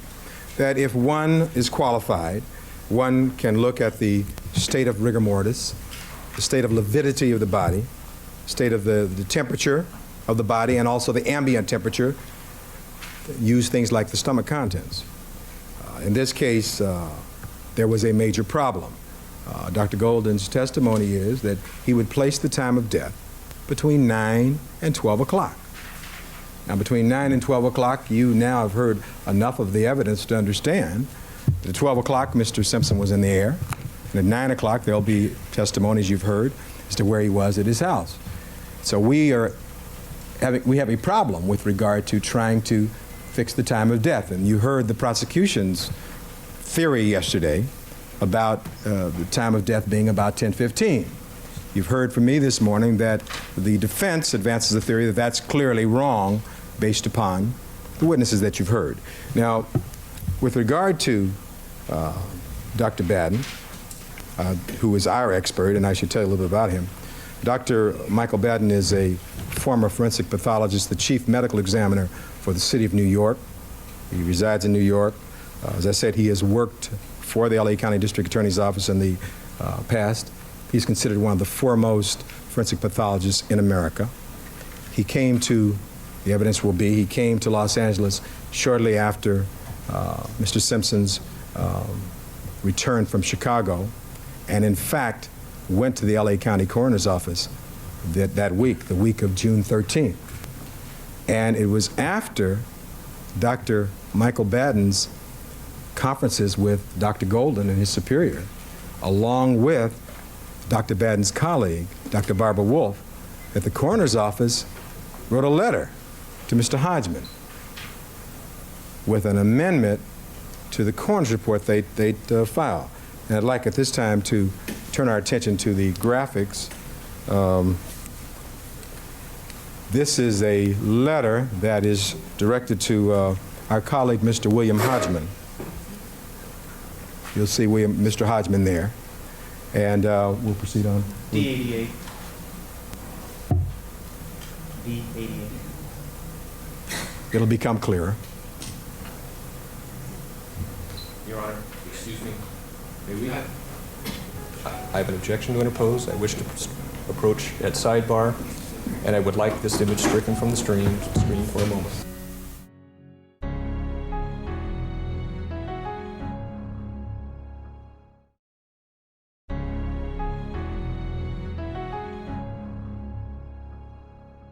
And you will hear testimony during the trial that if the proper procedure for any coroner's office in the United States, they wanted to determine with some accuracy the time of death would be to save the stomach contents.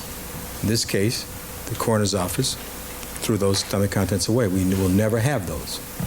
May proceed, Mr. Harris, please. That was D93B. D94A. D94B.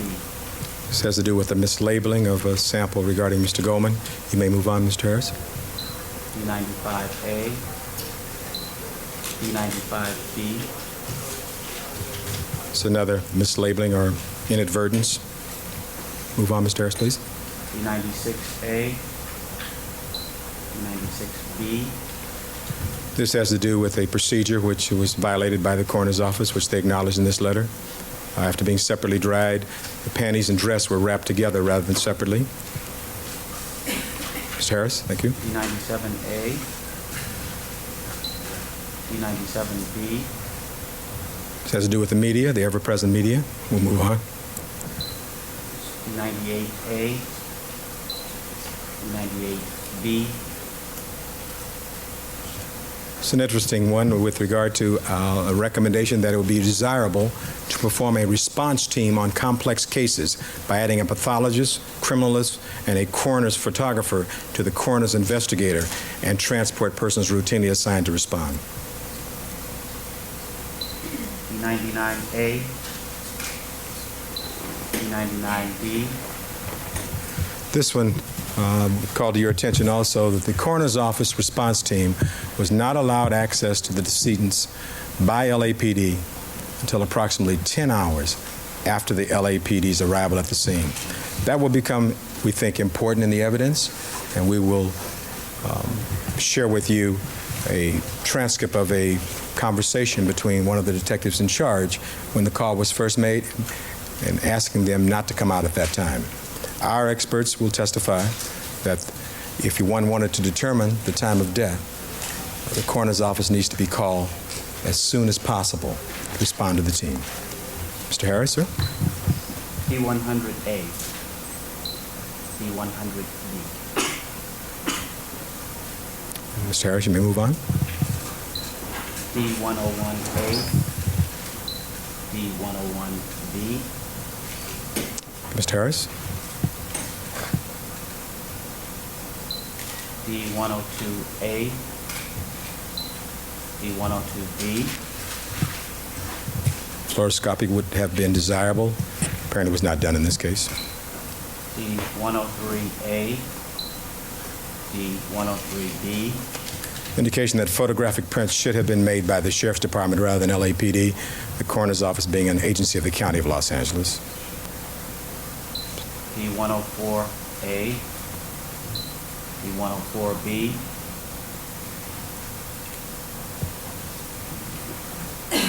All right, Mr. Harris. D105A and D105B.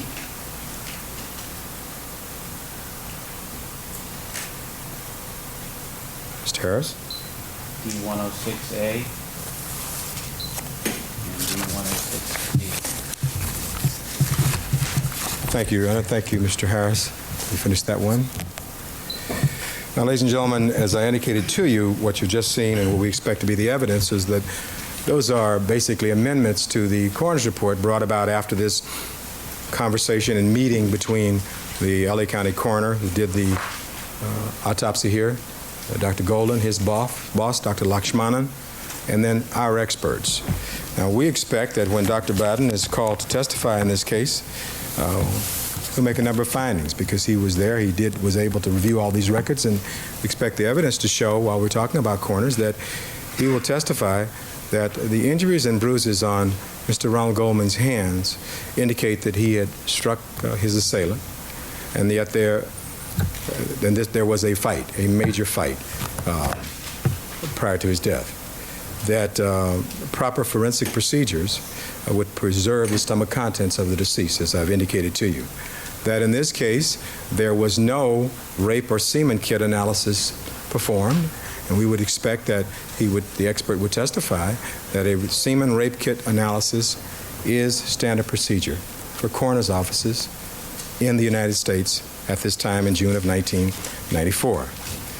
He will also testify, I believe, that closer to the time of death, one takes the temperature of a victim, their livor mortis and their rigor mortis, as the likelihood of an accurate result increases, and that's very important. He will say also, I believe, that the killings would have resulted in an enormous amount of loss of blood. And of course, you've seen that evidence of which would be expected to be on the perpetrator. It would have expected the person who committed these horrible crimes would be covered with blood. Dr. Baden and along his colleague also Dr. Wolf examined histology samples and pointed out to the coroner's office a bruising of the brain that Dr. Goldman had missed. They pointed out some findings that their coroner's office had actually missed, and they advised them and let them know. There was then a supplemental report filed regarding that also. Dr. Baden, as the expert, will testify that the LA County Coroner's Office violated their own procedures in performing these two autopsies. He will indicate further that the autopsy findings in this case are consistent with the struggle that resulted in hand-to-hand combat, that Mr. Goldman did in fact bleed profusely and he bled slowly, and that he was standing through most of this, and that in his opinion, the perpetrator would be covered with Mr. Goldman's blood. Also, Dr. Baden will testify that there are blood drops on the back of Miss Nicole Brown Simpson, and there were no swabs taken. In fact, when the body was moved and taken to the lab, those blood drops, which very well may have been of the perpetrator, were wiped off or washed off, never preserved. And so, what I expect the evidence to show through our testimony and through cross-examination, as I've indicated, that the coroner's investigators who came to that scene also didn't wear any covering over their shoes. We expect you'll be able to see that this scene was tracked through and traipsed through by the coroner's people, just as it had been by the LAPD people. And at some time in this trial, we hope to have some graphic video evidence of that fact to you so you can see for yourself. In short, what, from our standpoint, from the defense standpoint, in wanting a fair trial, being able to defend our clients, the actions of the coroner's office has obviously made everyone's job, and specifically the defense's job, much more difficult. That when the LAPD failed to notify the coroner's office for 10 hours in violating the state law, it made everybody's job more difficult. That Dr. Goldman, if and when he testifies, as he testified at the preliminary hearing, and asked questions as to whether or not there could have been 2 knives used in these 2 killings, will indicate that some of the wounds on these 2 victims are consistent with a double-edged knife. Some are consistent with a single-edged knife or blade. So they would be consistent that perhaps 2 knives were used. And I think that we can expect that from his testimony either by the people or by us if he is called to so testify. In addition to Dr. Michael Baden, we will have for you to testify Dr. Henry Lee, the foremost forensic crime scene analyst in America. He is head of the state of Connecticut lab. He'll be here to share with you his findings with regard to this crime scene and what took place at that crime scene and the contamination of the evidence thereof. Now, with regard to the opening statement yesterday, as I said, you were told that in this case, the coroner's office couldn't do any better than 3 hours. And I think that with the evidence we've shown you, we're going to show that they could have done an awful lot better. And we'll have other cases to cite for that. I've covered with you this morning the question of the timeline. We'll talk about that at the very end again. Ms. Clark talks about a trail of blood where there is no trail. And we will expect to have evidence showing that whereas she told you yesterday, time and time again, that they were looking for matches to exclude, that what she did not tell you was that there are trails that lead toward innocence, and they were not pursued. Let me give you some examples based upon the evidence that I expect produced in this trial. There is, and I'll go through this list for you. Expect the evidence to show that there was blood under Miss Nicole Brown Simpson's fingernails. It came back a type B in an EAP genetic marker. And that does not fit the genetic profile of Mr. Simpson, Mr. Goldman, or Miss Brown. Some other person. That there was blood found on Miss Nicole Brown Simpson's thigh. And that came back also for type B. There was, as you might imagine in this case, all kinds of evidence that's come forward, people who want to volunteer things. There was a knife found shortly after these killings.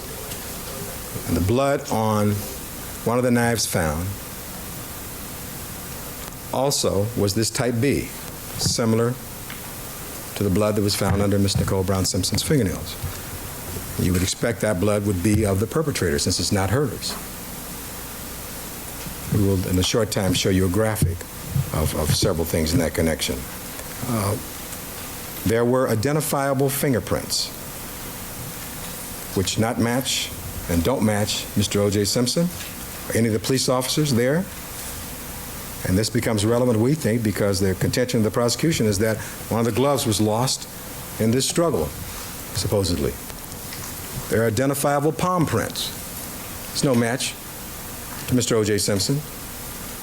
Our experts will testify there are different patterns of shoe imprints at this scene, indicating perhaps more than one person.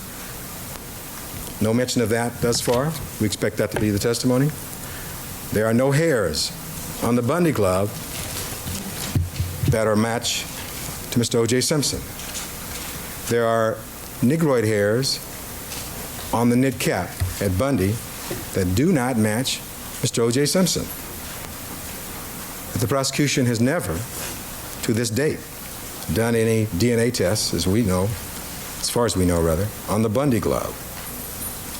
Testing has been slow. That when the investigators arrived at the scene of these double murders, she talked to you about somebody named Detective Risky. Well, Risky may have been the officer who came there, but this case was assigned to Phillips and Furman. This was their case. This was West Los Angeles homicide. Phillips and Furman.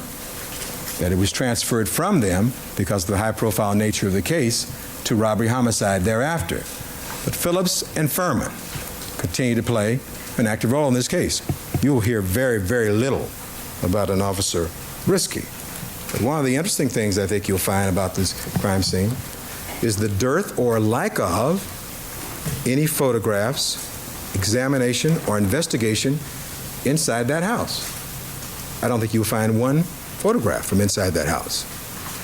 There will be some evidence that the officers who arrived at that scene, shortly after finding these bodies, found a partially melting cup of ice cream from Ben & Jerry's. We don't have that. I don't know that there were no pictures taken of it, so we don't have any way of seeing how much it was melted. We're precluded from that at this point. This was found near the back of the residence of the Bundy home. You heard a lot yesterday about blood drops at Bundy. Well, as you could tell, there are obviously thousands and thousands of drops of blood at that scene. Ms. Clark talked to you about 5 blood drops. But we expect the evidence to show that the blood drops that they found had very, very little DNA. And in a graphic soon, I will try to demonstrate for you the amount of the DNA found in these blood drops, which meant that these blood drops, according to our experts, were either old or degraded, contaminated by people who collected them and tested them. And of course, the blood drops at Bundy are in an area where Mr. Simpson and his children have obviously been on many occasions. There were tire tracks in the back of the house, which have not been matched to any of Mr. O.J. Simpson's vehicle.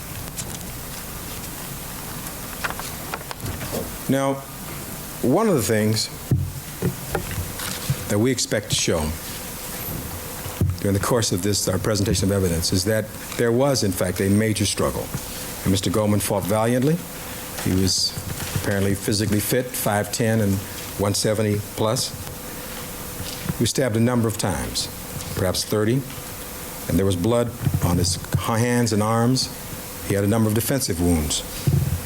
And the experts will testify that you would expect that the perpetrators, that Mr. Goldman's blood would be all over the perpetrator's clothes, hair, all over his body. In fact, he would be saturated with Mr. Goldman's blood.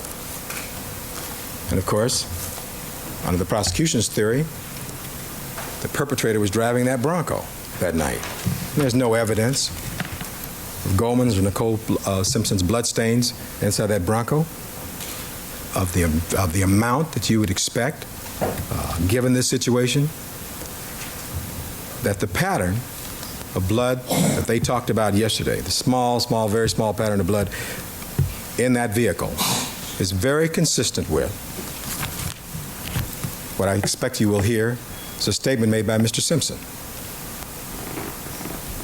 Now, Ms. Clark went on yesterday and said that with regard to the DNA evidence, she talked a little bit about DNA. She didn't talk about or make a distinction for you between the RFLP, the restriction fragment length polymorphism, or the polymerase chain reaction, the PCR, of which our expert basically invented it.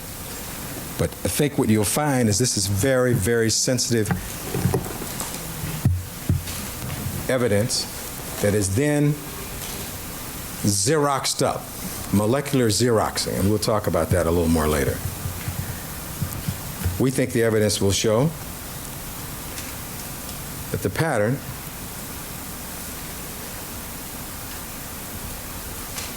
before I tell you that, I think the evidence will also show that on the steering column of the Bronco, item number 29, the people's exhibits, I don't think you were told this yesterday, that they did not talk about a DNA mixture consistent with,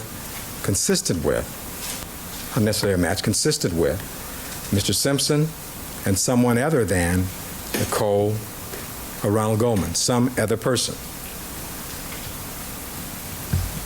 That with regard to Rockingham, Mr. Simpson's residence, again, I expect there'll be testimony that Mr. Simpson did in fact cut his finger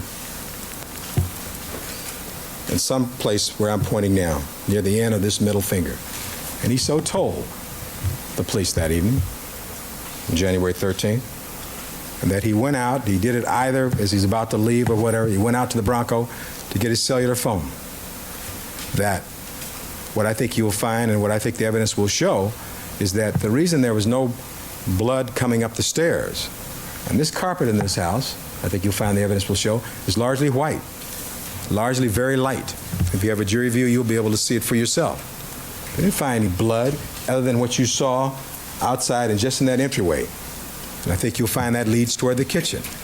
And there will undoubtedly be testimony with regard to that injury, if any, occurring before he ever left for Chicago.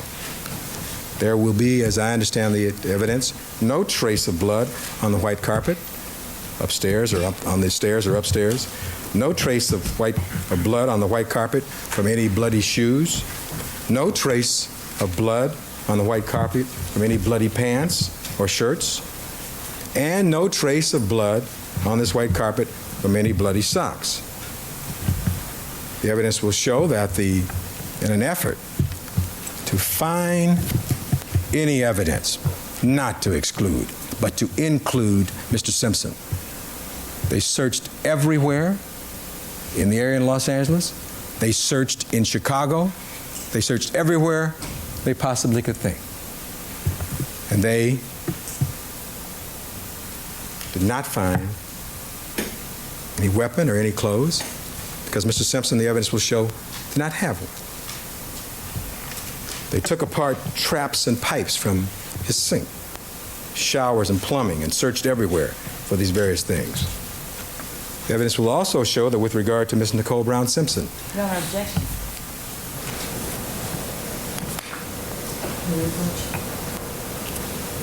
Mr. Hodgman? Yes, Your Honor, may we approach?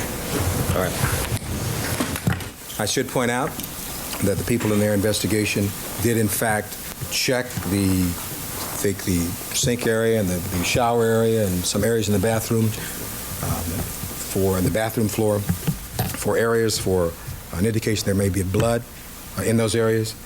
Some of those tests came back positive. There will be testimony. There will be testimony with regard to this entire area as to those tests and what other things will test positive for. The court will, at the appropriate time, allow this to be discussed. Now, proceed. Thank you, Your Honor. With regard to Ms. Nicole Brown Simpson, which I was about to talk about, the testimony, we believe the evidence will be that because of the nature of her injuries, a lot of blood came forth, so that the perpetrator would in all likelihood be covered and soaked again with her blood. We think this will become important again when you determine the absence or lack of blood, certainly with regard to Mr. Simpson, not perhaps regarding the perpetrators of this offense. Ms. Clark yesterday talked about a mysterious disappearing black bag. We expect there will be videos in this case. That the black bag, I presume she was talking about, was Mr. Simpson brought back with him from Chicago. It can be seen clearly with that video, with that black bag. And I believe it was in police custody, certainly at one point. I know they had it in their custody. And so it didn't seem to us that's a big mystery, but we'll have to look at the evidence as it develops. But we're not aware of any missing black bag that Mr. Simpson has or whatever. So looking at the evidence at Rockingham, and then there's this Rockingham glove that's supposedly found in an area that you saw some pictures about yesterday. Mr. Simpson's home. It's a very, very narrow pathway on the side of his house. You saw the pictures of this glove, which was on top of some leaves. There will be no testimony, as I understand it, about any blood drops leading to and from that. But as I expect the evidence will show, there's a fence right up there close by this blood drop. This pathway leads basically to a backyard area that's kind of basically enclosed. I think there's maybe a gate on one side. I think the evidence will show if somebody wanted to come in the house on that side, and you'll see this when you go out there, there are at least 2 doors on that side that somebody could go right inside the house without climbing over a fence or anything of that nature. You will see the evidence, and again, you will be the one who can help make those facts. But with regard to this glove, which was, and then again, I think that, let me try to set the record straight for you. This glove was not found by them or the officers or whatever. This glove was found by Detective Furman. He found it, and he then individually took these other officers back there supposedly to see it. But they had supposedly brought a photographer over there to take pictures of it. Although you didn't hear that yesterday, those are the facts as I understand them. As I said, there's no blood trail to these leaves. The leaves don't appear to be disturbed. There's no evidence of any hairs or fibers on this fence. And there was testimony, and will be testimony, I believe, that there are cobwebs in this area beyond this glove. Presumably, one could infer that nobody had been back there for some period of time and knocked those cobwebs down. With regard to this glove, there's also on this glove a Caucasian hair on this glove that does not match the hair of either Nicole Brown Simpson or Ron Goldman. And Ms. Clark told you yesterday that how samples are collected and who collects them are unimportant. I alluded to this briefly, but we think that the evidence will show that the Nobel Peace Prize winner who invented this technology will tell you it is of paramount importance how this is collected because of the sensitive nature, how very small. You can't even see some of these samples. You'll hear that testimony from Dr. Carrie Mullis. You will also hear testimony from a Dr. John Gertis, another leading expert from Denver, who we expect will come and testify. It seems to me that any attempt to, in the evidence, to make it seem as though PCR technology and DNA and RFLP is easy to understand, it's very complex. I think from both sides, we want to do everything we can to make this as clear as possible. I think that you will hear testimony, and I ask you, of course, to keep an open mind as you hear the experts on both sides, and I think you'll get a clear picture of this particular evidence.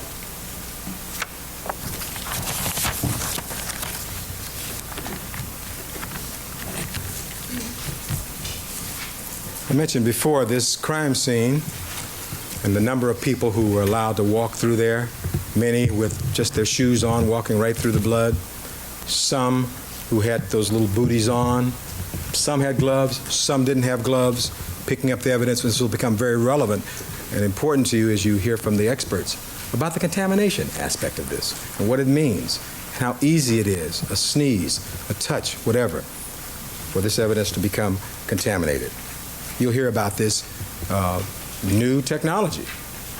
But you'll hear also that the expert who invented it doesn't believe it's being properly and appropriately applied, and is not ready, perhaps, in a forensic sense to be used. That is, to be used at a crime scene and then brought to court. So when Ms. Clark talked to you yesterday about the medical uses of it, she talked about amniocentesis, and that was nice. But in amniocentesis, you have known individuals. You know who the father and the mother are. At least you better know who they are. I was hoping that when you take the fluid, you know that. In a lab, a clean setting, it's not like a crime scene or whatever, you will hear the distinction. As I said before, this 21st century cyberspace technology used by people poorly trained in the field We're using like 19th century techniques to collect it. Ms. Clark mentioned to us yesterday about Jurassic Park. It's not a movie. This is not, you can't, and it would be fantasy to think that you could take and make dinosaurs with DNA. Nobody's done that. That's a movie. It's not real life. She talked to us about the czars in Russia and that sort of thing. Well, it's one thing to look for bones. There is a technology that you hear about was not used in this case. It's a different technology altogether, some kind of sequential DNA testing, mitochondrial, and I won't bore you with the term. That's not used, but the experts will tell you that's not relevant to the proceedings here, what was done here. So with regard to the claim that every effort was made to exclude Mr. Simpson, we think the evidence will show that that's not what happened in this case. We have to keep an open mind. We think the evidence will show that when test results pointed away from Mr. Simpson, they concluded that something must be wrong with the test. Our experts will tell you that there are huge interpretation problems with many of the tests performed in this case. This is particularly true where there are mixed samples containing blood or other biological material from more than one person. We expect to show that the results of some of the tests in this case are so ambiguous that two different scientists will come to two different conclusions with the same results. As I said earlier, given Mr. Simpson's statement to the police, the evidence of anything, any blood in the Bronco is far more consistent, we believe the evidence will show, with Mr. Simpson's innocence than any guilt. And the fact that there's almost no blood of anyone else, if any, in that Bronco is just the opposite of what you'd expect if somebody committed a crime and used that vehicle as a means of transportation. Now, to conclude then with regard to my discussion of Ms. Clark's opening statement, a number of things were said to you yesterday, and Judge Ito at the end of the day asked you to keep an open mind. As I thought about this case last night, I was concerned, just for a moment, as I thought about, well, we didn't get a chance to talk to them yet, through circumstances beyond our control. But what quickly came to my mind was the fact that a jury that we've tried to work and pick since September has been so patient, would keep an open mind. And I'm sure you've done that. That's all we're asking. But not only from last night to today, but until you hear the end of the case. Because you remember, and part of what I'm saying to you today, is that the case won't be over till you've heard all the evidence and the summations by the lawyers. And all of you have said that would be unfair to make up your mind before that. And I think both sides would agree with that. So in her conclusion yesterday, she'd indicated that something about it was devastating, proof of something other, if you remember. It seems to me, as I thought about what she said, that the fact that there is no blood where there should be blood is devastating evidence of innocence. And we'll be talking more about this, that the fact that blood voluntarily given by a defendant mysteriously disappears when it should be there is devastating evidence that something is wrong. And finally, it seems to me that the fact that blood mysteriously appears on vital pieces of evidence and it's predicted what the results will be regarding DNA when that evidence is still in the police lab is devastating evidence of something far more sinister. Now let's turn our attention again, if we could, to the laser disc showings. Let me start this part of the presentation quickly by showing you again some trails that lead to innocence that weren't pursued by the prosecution team. And Your Honor, I'll be moving ahead, and we'll call out the numbers if we can. Before we do that, Mr. Douglas, can you retrieve the envelope?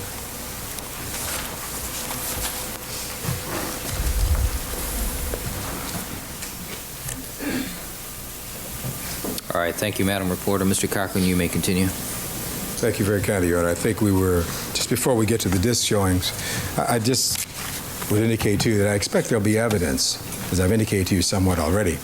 There was an intensive search in Mr. Simpson's home looking for any kind of a weapon, presumably a knife of any kind.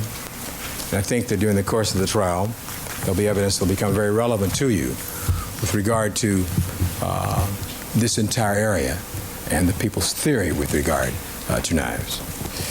Now, we've now moved on, Your Honor, to report dealing with the fingernail clippings. D1A. I had talked to you earlier about this analyzed evidence report, and this is the actual report of the substance found under Miss Nicole Brown Simpson's fingernails.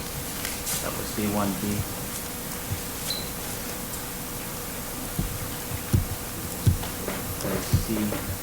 C2C. I'm sorry, D1C.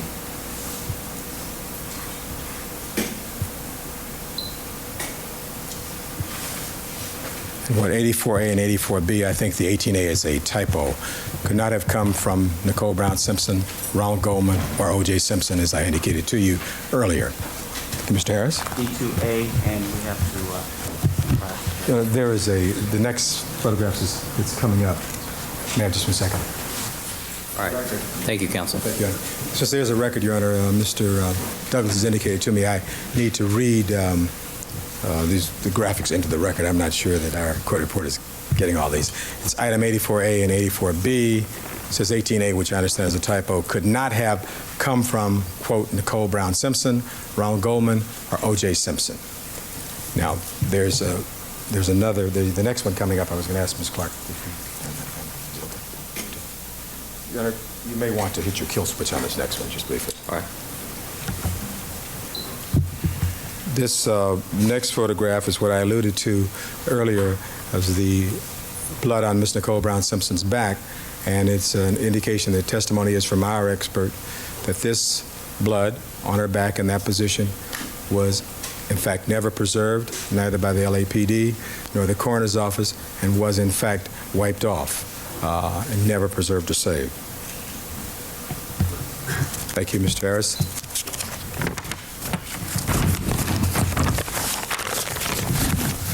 To conclude, then, Ms. Clark's opening statement, I'd like now to move to a discussion of what I expect the evidence to show vis-a-vis the defense in this matter. You may have asked yourself, in hearing this evidence this far, who then is O.J. Simpson? That's an answer that will come, hopefully, during the course of this trial. I can tell you that the evidence will show that he is a 47-year-old man, father of 4. In many respects, he's the living embodiment of the American dream. I think that you will hear testimony and evidence about certain other things you don't know about O.J. Simpson that may become relevant during these proceedings. There will be testimony that O.J. Simpson suffers with chronic rheumatoid arthritis. He's one of the leading rheumatoid arthritis doctors in the country, and that when he's in remission, he can function fairly well, but when it's an acute phase, he has great trouble functioning. We expect there will be testimony that on the date of June 12th, Mr. Simpson was involved in the acute phase of his rheumatoid arthritis. And on that date, after he had played golf, the problems with his hands were so severe he could not shuffle the cards where he played gin rummy at the country club thereafter. We expect that will be, the evidence will be adduced. You will hear from several of his doctors who are on our witness list to further buttress the fact that he was in an acute phase of this rheumatoid arthritis shortly after he came into custody. Mr. Simpson had surgery in which some lymph nodes were removed. These lymph nodes were caused by the rheumatoid arthritis, contain white blood cells. In addition to that, I alluded to the fact earlier that he was perhaps the greatest running back in the history of the NFL, with all kinds of records. But you pay a price, and the evidence will talk about that price that he paid. On his left knee, he's had 4 surgeries.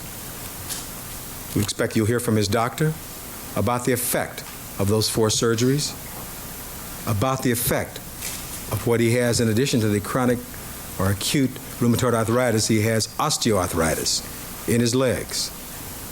The evidence will be he suffers with rheumatoid arthritis in both of his wrists. And so, things are not as they always seem. And as you see him sitting there now, he does in fact have problems with movement. There will be testimony that he plays golf, that he can no longer play tennis, that when he plays golf, he always has to use a golf court. He can't walk 18 holes. We expect there'll be testimony that he's perhaps one of the only few people in the world who's able to use a golf court at Pebble Beach because his doctor had to write such a letter. And so, I'd like to demonstrate that for you, the extent of his knees, and say to you that what no NFL, National Football League defense could do, Mother Nature and Father Time have taken their toll. Doesn't mean he can't move around, but I think there'll be evidence of the limitations now imposed upon him by virtue of his career, by virtue of this disease that he suffers. And I'd like, at this point, to have Mr. Simpson come over to the jury so I can demonstrate the problem with his knees. If I could, with Ms. Deputy McNair.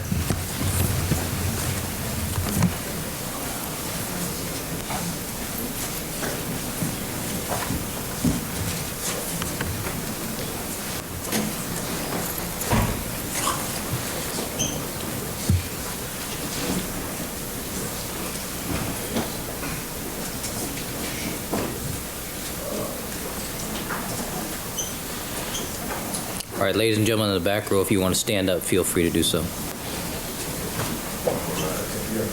For the record, so the court can't see it, but Mr. Simpson is demonstrating for the jurors his left knee, and I think there's an indication that there are scars going up and down, sideways, and there's one behind, I think, and one in the front. I think there's an indication that he's had at least 4 surgeries on that particular knee. While you are here, Mr. Simpson, I would like for him, Your Honor, to be able to show his, his middle finger of his left hand, Your Honor. Yes. Correct. I can't mark this in exhibit, but I can at least do what the court allowed me to do. I want to show his middle finger of his left hand.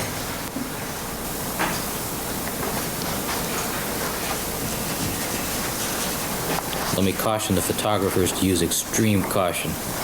Yes, Your Honor.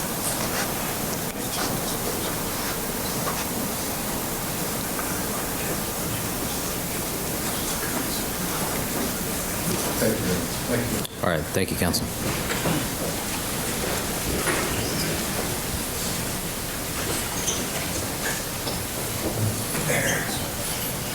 In addition to what you've just seen with regard to his left knee and the condition I told you about, Mr. Simpson is dyslexic.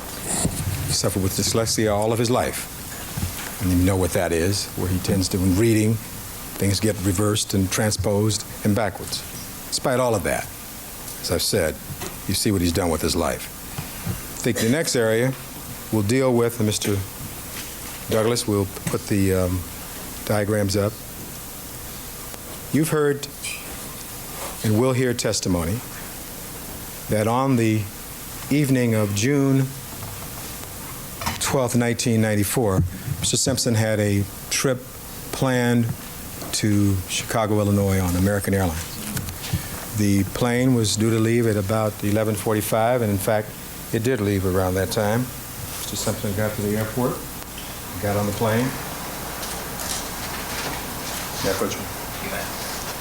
And what we seek to illustrate here is his demeanor and all the people on the plane and their relevance to this particular case. We expect there will be testimony that he was one of the last people to board the plane that particular evening, headed east to go to Chicago. That he took a seat, and he was fortunate enough to be sitting in first class. and that sitting very close to him was a young man by the name of Steve Valerie, whom I believe you will hear testimony from. Steve Valerie was very impressed that he was sitting next to O.J. Simpson.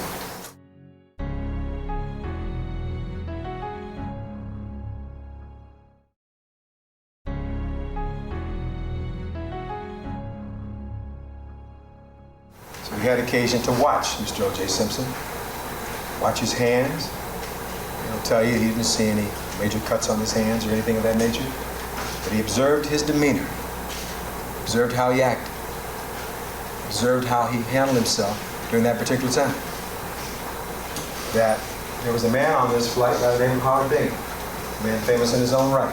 He's Muhammad Ali's personal photographer. He lives here in Los Angeles. And that Howard Bingham was on his way to see Muhammad Ali. He left his seat back here and walked up and had a conversation with Mr. O.J. Simpson. He, too, will come in and tell you how Mr. Simpson appeared on June 12, 1994, 11:45 to the time that flight got there, Chicago. And there are others, as you might imagine, who've seen him. Particular interest is there's a captain of this flight, Captain Wayne Stansfield. Found out that O.J. Simpson was flying to Chicago. And he came out of the cockpit. You know, you always worry when you see the pilot come out. But I mean, that presumably means there are a couple others who can fly the plane. So he came out and he got Mr. O.J. Simpson's autograph on the flight log. So he had a chance to see his hands, had a chance to observe him. He signed autographs as he got out of the limousine for the Sky Caps. Remember, he'd gotten some money so he could give the Sky Caps some money. That would be testimony that he had $10 or whatever. The Sky Cap had no change, and he gave him that, of course. And you'll hear about this flight. You'll hear about this man's demeanor. Hear about how he handled himself, how people watched him during this period of time. Mr. Valerie especially was looking at his hands because he thought that O.J. Simpson would have a championship ring on his hands. So he had occasion to look at him, watch him, observe him, as did Howard Bingham, who knew him before this time, as did the pilot, and as did all the other people who came in contact with him. Thank you, Mr. Douglas. The next graphic, which we think will be relevant to you in the course of the presentation of the evidence.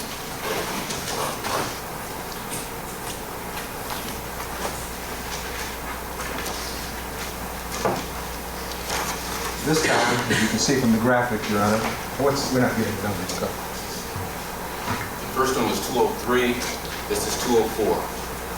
Referring to number 204, and you can see the legend is we're going from east to west this time.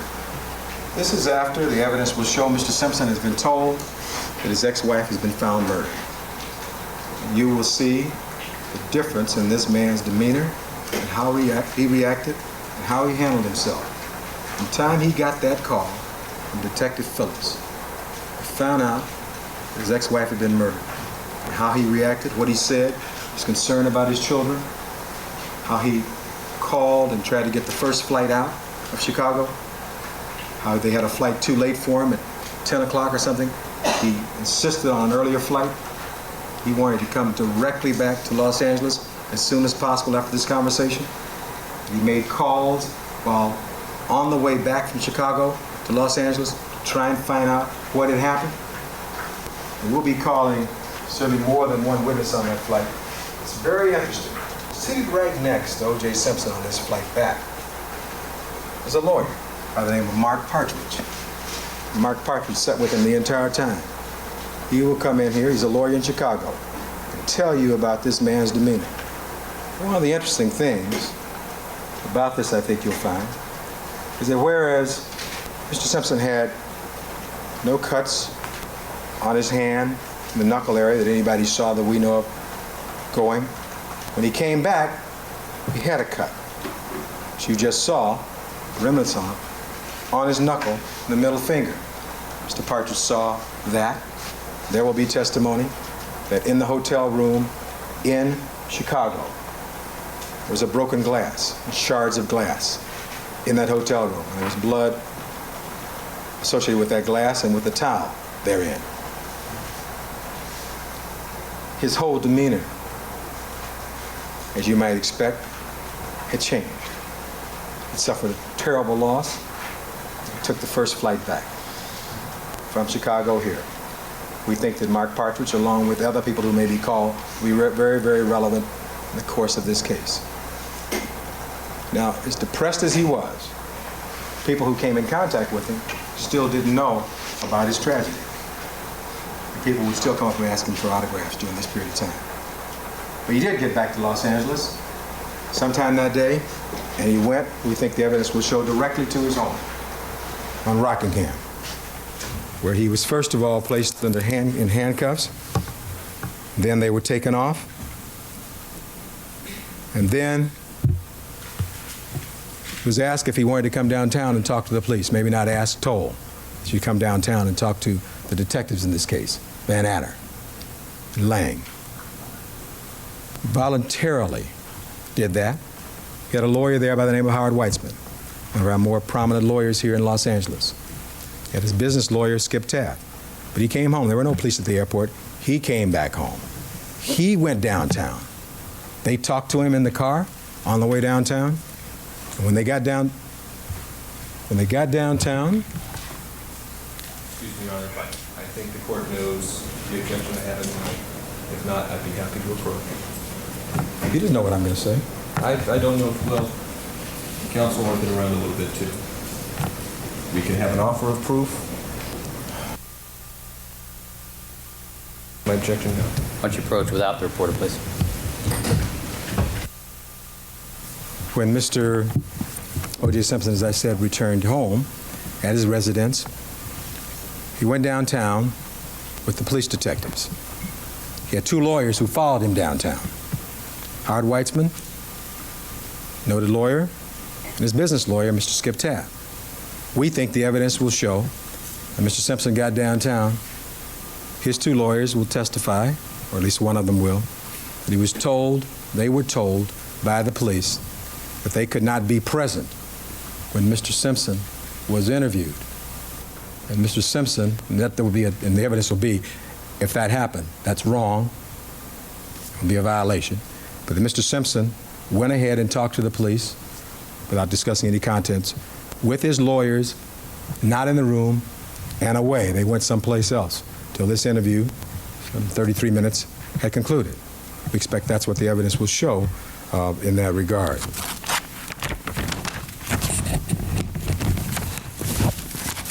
In this connection, we expect there will be testimony and evidence from a number of witnesses of things that happened that week, not the least of which will be a gentleman by the name of Al Collings. We expect that Mr. Collings, a very dear friend of Mr. Simpson's, will testify, along with others, about the events of the date of June 17th, 1994. The low-speed pursuit that you all indicate you've heard so much about. We expect there'll be testimony about that when Mr. Collings spoke to the police, they were headed north on the 405 back to Mr. Simpson's home, that on that particular date, among other things, Mr. Simpson had been heavily medicated after the funeral that week, that he wrote some letters, that he called his first wife, Marguerite Simpson, among others, and his family members, and that he insisted to those who would listen that the events of the week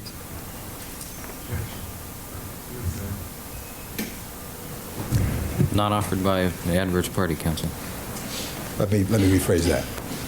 He had a number of conversations with people who were very close to him that week. And I expect the evidence will be that you will hear what he was saying, what his state of mind was, and what triggered this low-speed pursuit. I expect you'll hear from Mr. Collings that he'd gone down to Orange County to his wife's grave. And that when the police encountered him, heading north on the 405, they were heading back to the Rockingham address, and that he, in fact, ended up there. One of the things that I would like now to turn is a photograph I'd like to alert counsel to. Next exhibit is a photograph of Mr. Ronald Goldman's hand. And you will see, and you've heard, I've indicated to you that there'll be expert testimony from forensic pathologists that the bruises there are an indication that Mr. Goldman's hand and fist came in contact with the perpetrator, that there was blunt force trauma, and that he was able to strike his assailant. There will be other testimony with regard to other wounds on his hand. I think that's relevant because I would like next to have Mr. Harris move to the next photographs. What's the number on that one? D13. D13. When Mr. Simpson returned to Los Angeles on June 13th,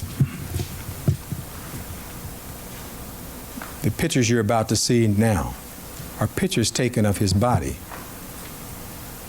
on June 15th, 1994, and June 17th. These first ones are from June 15th, which was a Wednesday.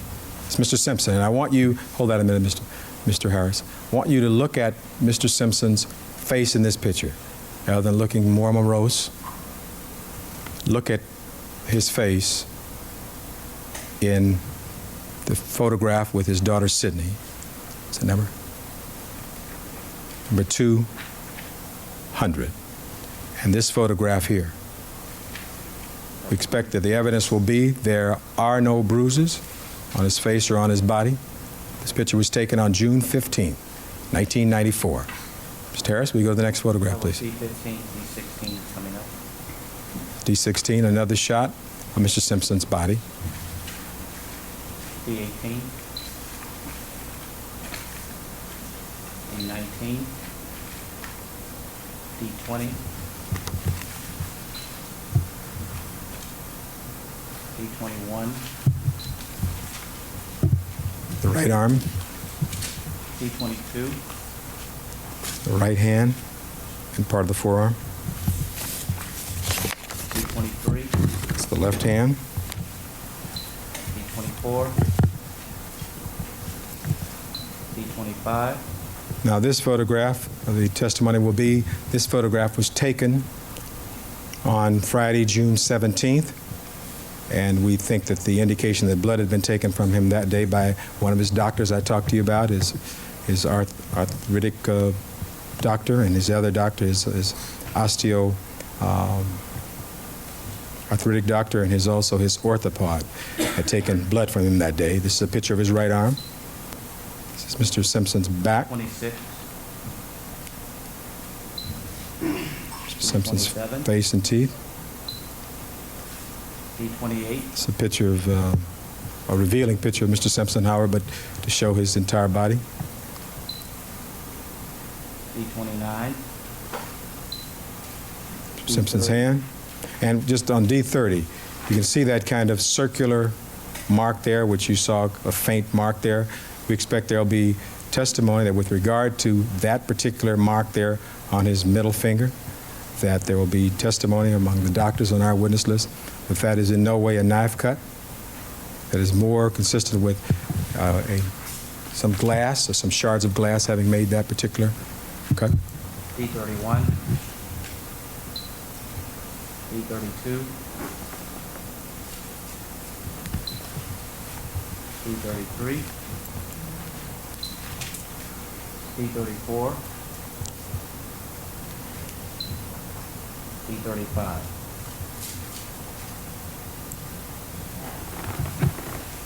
Is that it? All right. Now, to conclude this particular portion of our discussion, we expect there will be other evidence of demeanor and pictures.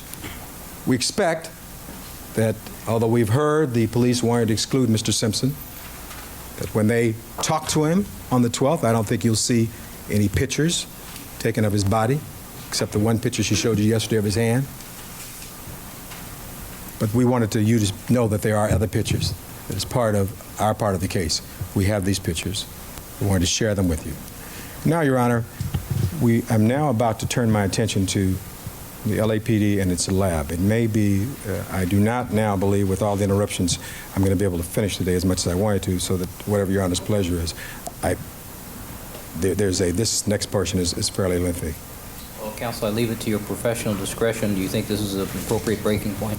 Yes, let me just take a look, Your Honor.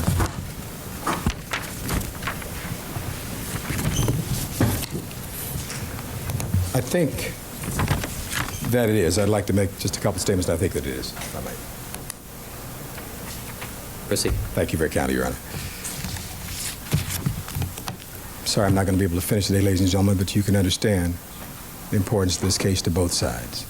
We've had a number of interruptions, and I'm sorry it's taken longer.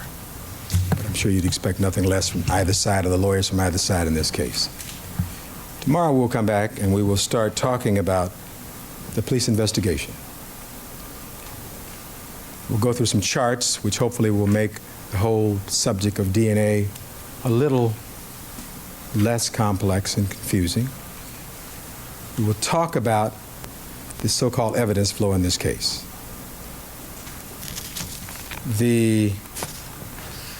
One of the factors, and we'll start at the very beginning of the police investigation and work our way through to determine what they did and how they did it and how it impacts upon this case.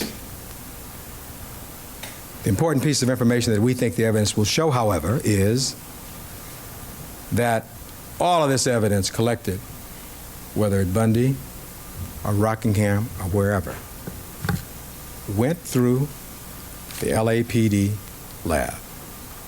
And we expect to introduce evidence that from their own records, that laboratory is a cesspool of contamination. Not up to speed, not up to standard. We think we can conclusively indicate that during the course of the testimony in this case. Thank you very much, and I would ask you to keep an open mind until tomorrow, till we have a chance to finish. Thank you very much. All right, ladies and gentlemen, as far as the jury is concerned, then we're going to take our recess for the afternoon. Please remember my admonition to you: don't discuss the case amongst yourselves, form any opinions about the case, don't talk to anybody about the case, nor allow yourself to be approached or spoken to with regard to the case. And we will resume again, hopefully with the conclusion of the opening statements tomorrow morning at 9 o'clock. As soon as the opening statements have been concluded, I anticipate that we will be calling the first witnesses tomorrow morning within moments after the conclusion of the opening statements. We'll just take a recess long enough to take down the easels and things, and then we'll start with the actual presentation of the witnesses' testimony for you tomorrow. All right, have a pleasant evening, and ladies and gentlemen, counsel, let me ask you to stay behind because we need to put a few things on the record before we conclude for the afternoon. All right, let's clear the courtroom. There is only one report which has been available to the prosecution. The court knows that. I double-checked as recently as 2 weeks ago just to be sure and obtain another copy. All right, I was mistaken in my assumption that that had been turned over, because I recall some report having been turned over to you with regard to that, so I had assumed that that was everything. My mistake. The problem is, Your Honor, is we have what occurred this afternoon, and that is very, very prejudicial to the people. I don't think I need to explain that any further in terms of that demonstration for dramatic effect and prejudicial effect to the people. We're going to ask that the court admonish the jury to disregard that. We ask that any reference to that be stricken. We ask that the defense not be allowed to produce or utilize that item in any fashion whatsoever. And, Your Honor, we will be asking, in addition, for a little bit of time to think of other discussion. Excuse me. I need to slow down myself a little bit, Your Honor. Give me just a moment. Yesterday, or the other day, the court said it had to take a deep breath. Allow me to take one, too. I took a deep breath, decided it's time I should take a recess, and then I decided I should go home.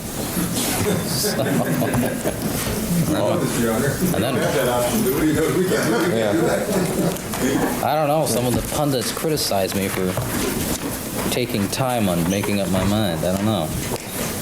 But, Your Honor, the court is absolutely accurate in the sense that we have some discovery items of concern that deserve discussion this afternoon. In counsel's opening statement today, there has been reference, and I have a laundry list here, but there has been reference to... Okay, well, let's deal with them one at a time. I have a number of witnesses that were mentioned that I have some concern about, but let's deal with the envelope, its contents, and the reports relating to it. What is your response specifically to Mr. Shapiro's argument that I agree with you, I'm concerned about its use, the envelope's use, during the course of opening statement.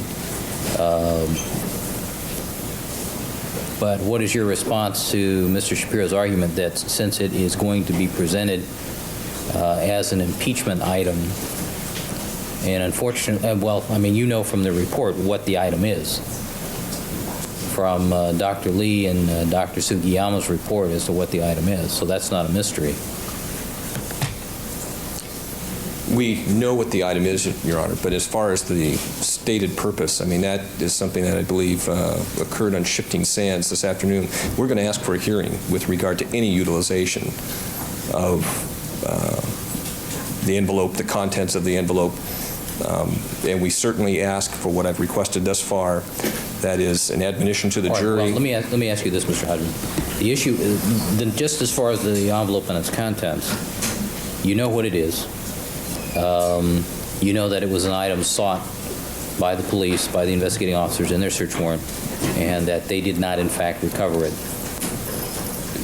Your Honor, we don't know the circumstances of the recovery of that item. I know. And to state... No, Mr. Hodgman, I'm stating known fact. You know what is in the envelope from the report from the two doctors, or the criminalist and the doctor. You know that it was an item that was originally sought, or something similar to it was sought in a search warrant, correct?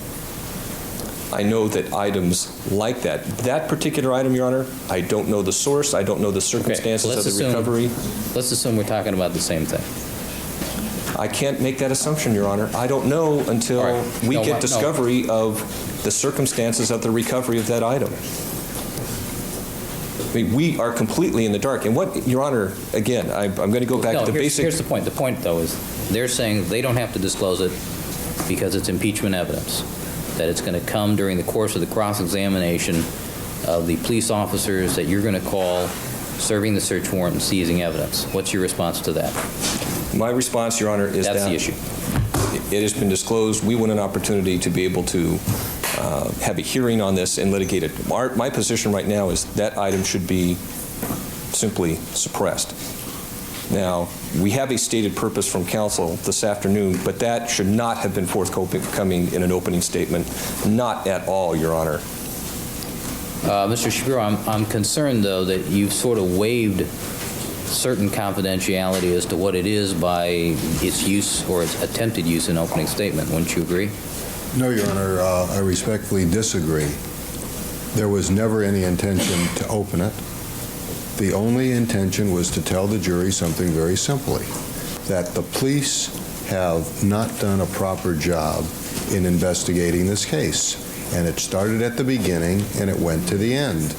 And even though they had two search warrants to search a location and to look for a particular item as directed by two judges, that their incompetence was so gross that they overlooked a potential key item of evidence, and we will point that out as impeaching evidence of the officers who were in charge of this search.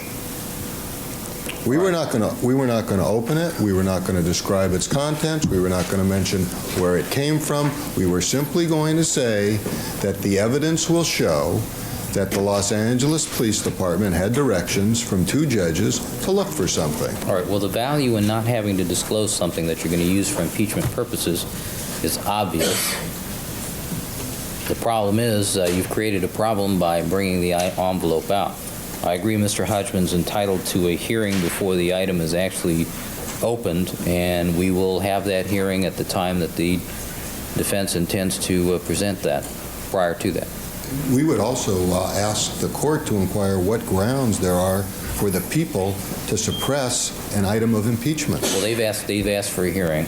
On what grounds? Well, I have no idea. I'm sure between now and 2 months from now when it's actually presented. No, it may be presented as early as tomorrow, depending on what witnesses they call. Could be. We'll see. Well, prior to its presentation, we will hold a hearing outside of the presence of the jury as to what it is. They're entitled to know what it is before you use it, but not to prepare their witnesses. They know what it is. Well, I know They've what already it is. stated that. Right. Yep. Okay. All right, now, as to the name, so the issue will remain unresolved until the matter actually comes up for presentation, because I think that's the time to litigate that issue. But you're on notice that it's there. We're on notice that it's there, but we are still completely in the dark. The people are completely in the dark as to the circumstances of the recovery. We may know what it is, Your Honor, but counsel has information and is making allusions this afternoon. Mr. Hodgman, let me suggest you do this, though. My understanding of the law of impeachment is they're not required to disclose it until they want to use it, if it's impeachment evidence. If you have some evidence out of the law of discovery that's contrary to that, let me know tomorrow. If you got some cases to the contrary, let me know. Also, perhaps it might help Mr. Hodgman that this item was not recovered by us, but it was recovered by a retired judge in the court's direction. Okay.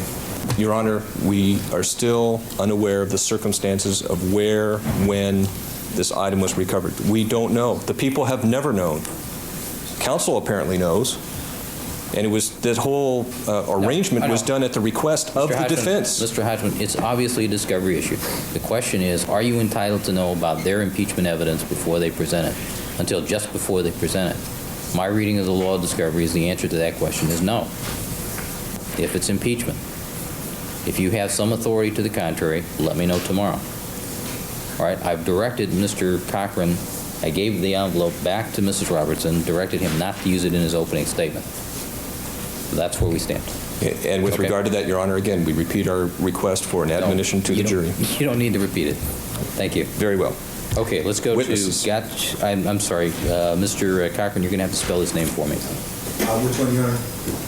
Gotchas? Is it Marion Gerchas? Gerchas. I think it's Marion as well. Gerchas.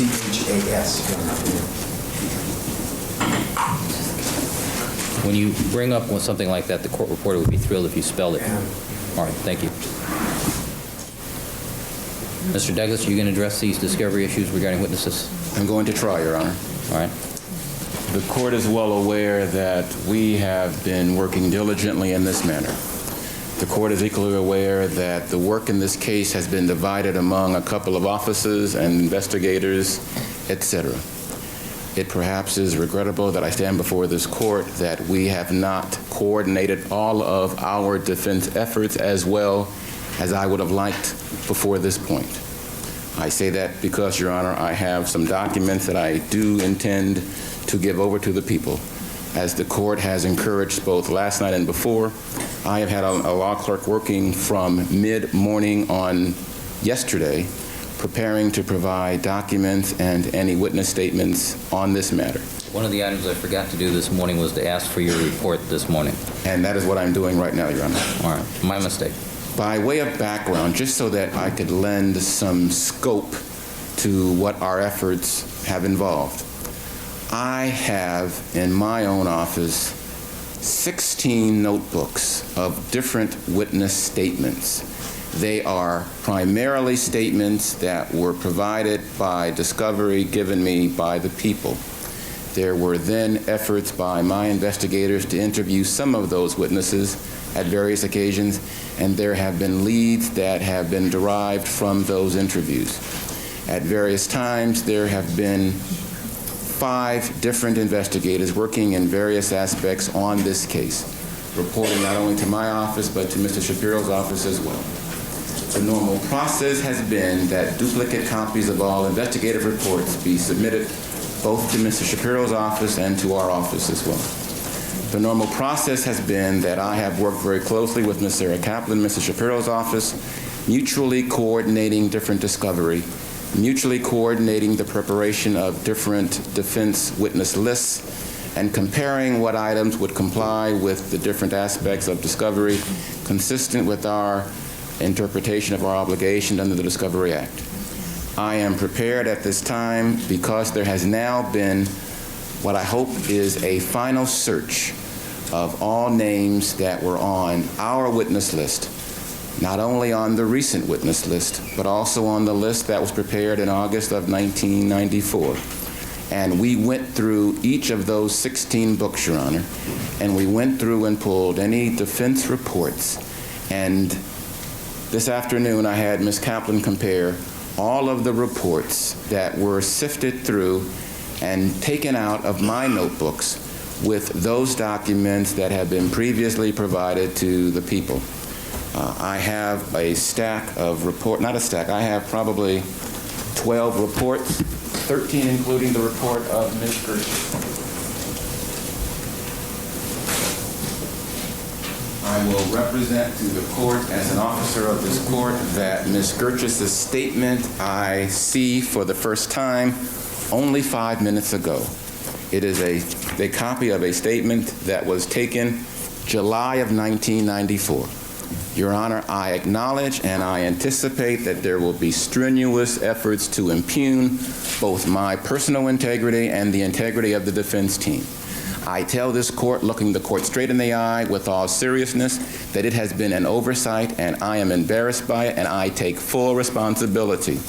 It is my obligation as the coordinator of the evidence to be better on top of the witness flow and the preparation of statements and reports. It is my blame and my blame alone, and I take full responsibility.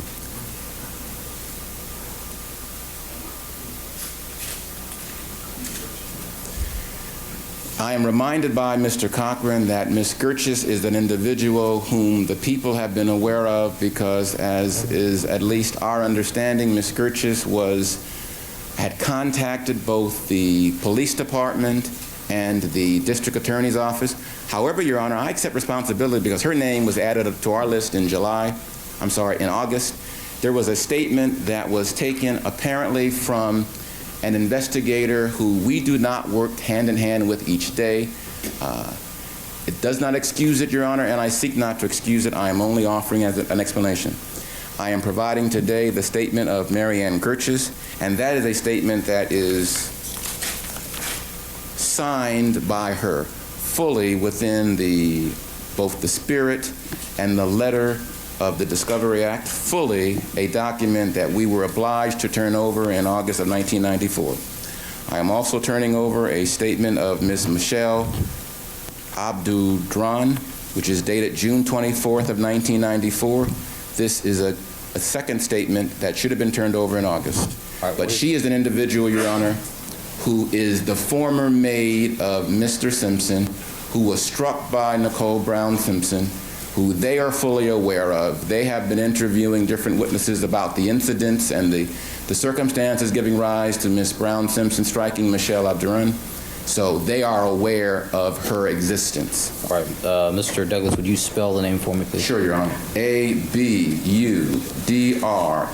Abudраhm.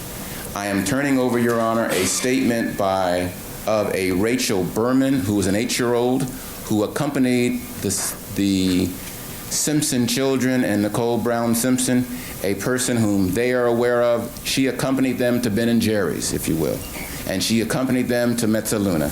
She is an 8-year-old. Her name was given only this Monday on our supplemental witness list. What's the date of that statement? That statement is June the 20th, 1994, Your Honor. Her mother's name has been on our witness list. The statement of the mother was earlier given. We decided only this week to call the child or to add the child on our witness list. I am turning over a statement dated July 31 or dated August the 1st concerning a July 31 interview of an Alex Castillo, whom Ms. Kaplan informed me was not previously turned over. And what is Mr. Castillo's relevance? Mr. Castillo was an employee of Mezzaluna Restaurant.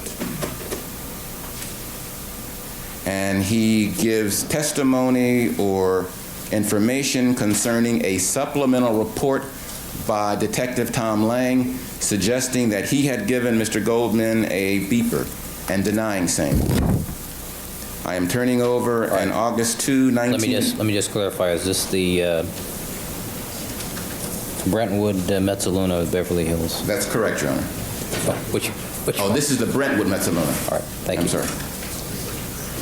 I am turning over a statement of Naradine, N-A-R-I-N-D-E-N,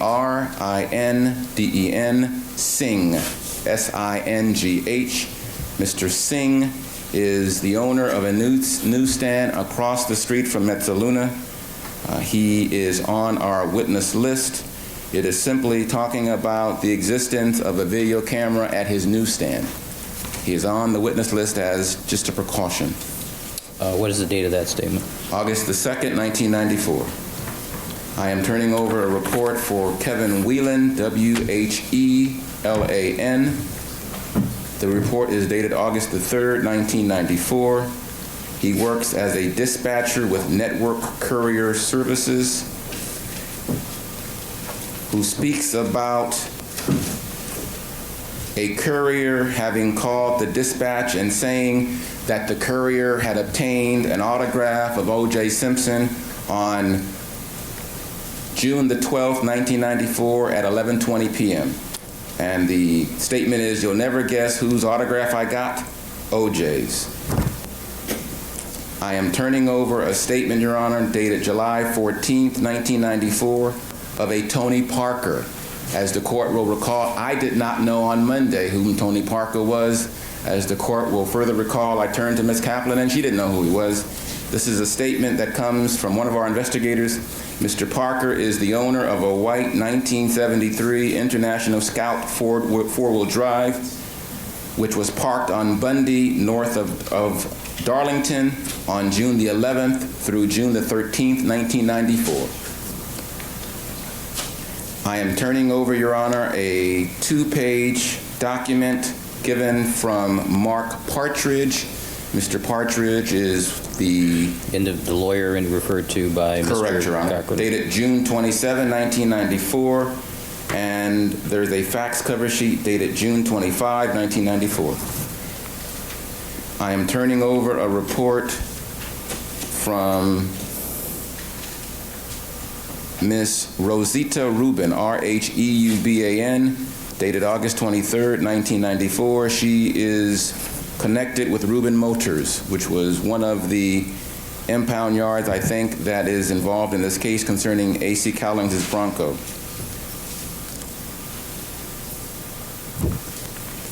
What's the date of that? August the 23rd, 1994. I am turning over another report for Paul Soneshine, S-O-N-E-N-S-H-I-N-E, dated August 16th, 1994, concerning an interview that he had. He is an employee of Rubin's Impound Yard. And he talks about the fact that Mr. Cowlings' Bronco was left in an unsecured location. I am turning a report over dated July 20, 1994, of Mr. Thomas Tellerino, T-A-L-E-R-I-N-O,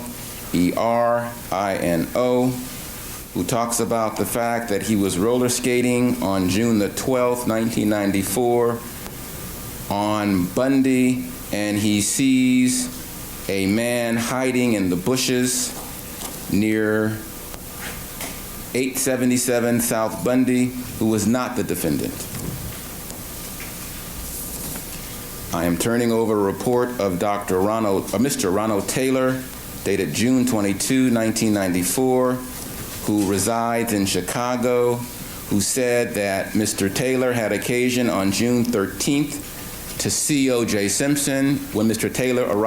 Simpson arrived in Chicago, that he shook his hands, exchanged a few pleasantries, observed his hands, and did not see any scratches or cuts, and how Mr. Simpson was very friendly and gracious but appeared tired from the flight.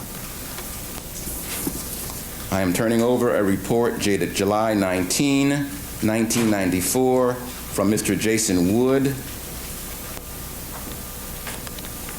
who apparently worked for Air Touch Cellular located in Irvine, and who happened to call Mr. Simpson on his cellular phone on June 17, 1994.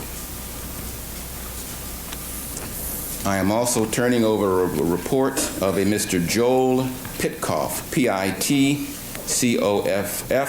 dated August 24th, 1994. Mr. Pitkoff is a research and analyst manager of the Ford Motor Company. And this is a report testifying or stating that for the 10-month period from October 93 through July 94, 26,688 Ford Broncos were sold nationally. 20,012 were sold in the first 7 months of 1994. How many white ones? Your Honor, this report does not break down the number of white ones. Okay. And those are the statements that I can say now with a stronger degree of confidence are all statements that are discoverable, that are obligated to be turned over. As I say, Your Honor, I take full responsibility for any failures to have fully complied before now. Mr. Douglas, how do you suggest I deal with the objections that I'm going to hear from the prosecution as soon as I finish peeling them off the ceiling? I suspect, Your Honor, that the best way to deal with these objections is, one, to strongly admonish the defense, as you probably will do. I think a second appropriate objection would be that when we get to the defendant's case, which will be likely in 2 months, if not longer, that you ask the people for the status of their investigative efforts as to these particular witnesses. That if the people can make a showing that they have failed or been unable to fully complete any investigation as to any of these individuals after having 2 months or more to do so, that we be required to call these witnesses towards the end of our case. I think that that would be a sanction that would be more consistent with the sanction that was earlier imposed on the prosecutor, but I think that my learned colleague might have some other thoughts in that regard. Your Honor, one voice. Yep. Yep.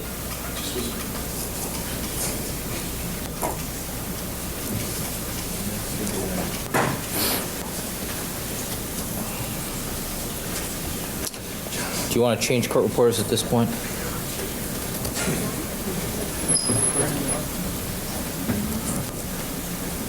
Janet? All right. As I said earlier, Your Honor, since January the 1st of this year, I have been responsible for coordinating the evidence, for making sure that discovery has been fully complied with. Certainly, this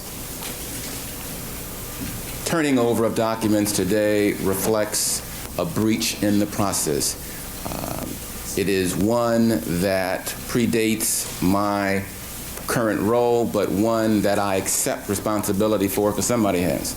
I think, however, Your Honor, that when you take the totality of the circumstances, given the scope and the mountain of evidence in this case, given the number of witnesses on both individuals' witnesses lists, given the time and the care and the effort that has obviously been placed into this case by both sides, that the court should fashion any sanction, if at all, that is measured, that is consistent with the court's knowledge that these are lawyers who don't play games, who don't play fast and loose with the rules, who perhaps both sides have made mistakes and errors. I see Mr. Darden smiling. But both sides have made mistakes. We are all human. I am not perfect, but there is no bad faith, and I am surprised as anyone that there were these numbers of documents that had not been turned over previously.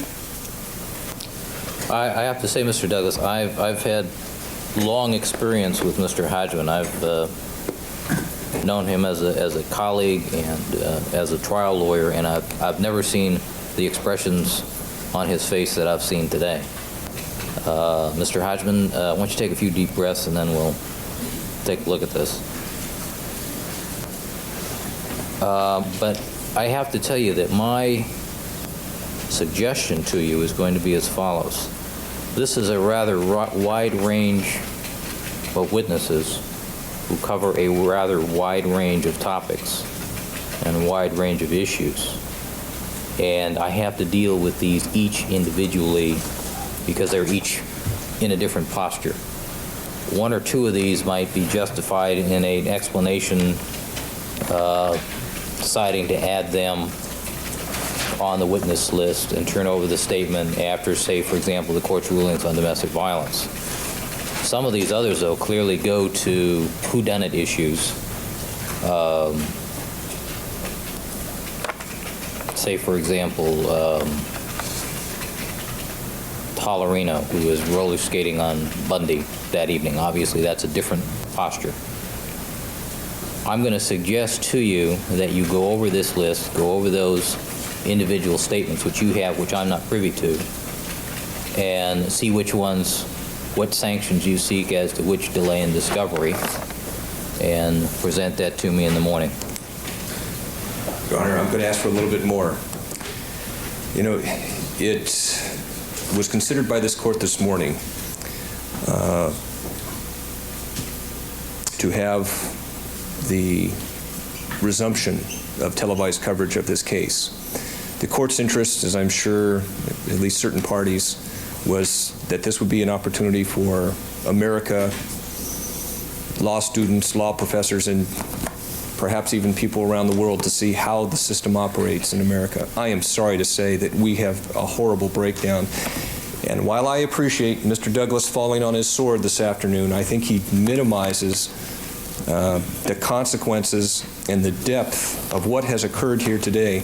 Your Honor, if the people on the day of opening statement were to unload discovery dated June, July, August of this year, I can only imagine that the sanctions against the people would be severe. I don't intend to minimize this, and I encourage the court, do not minimize this at all. Your Honor, it is not only what was turned over this afternoon, which we will need time, and perhaps more than overnight, to examine.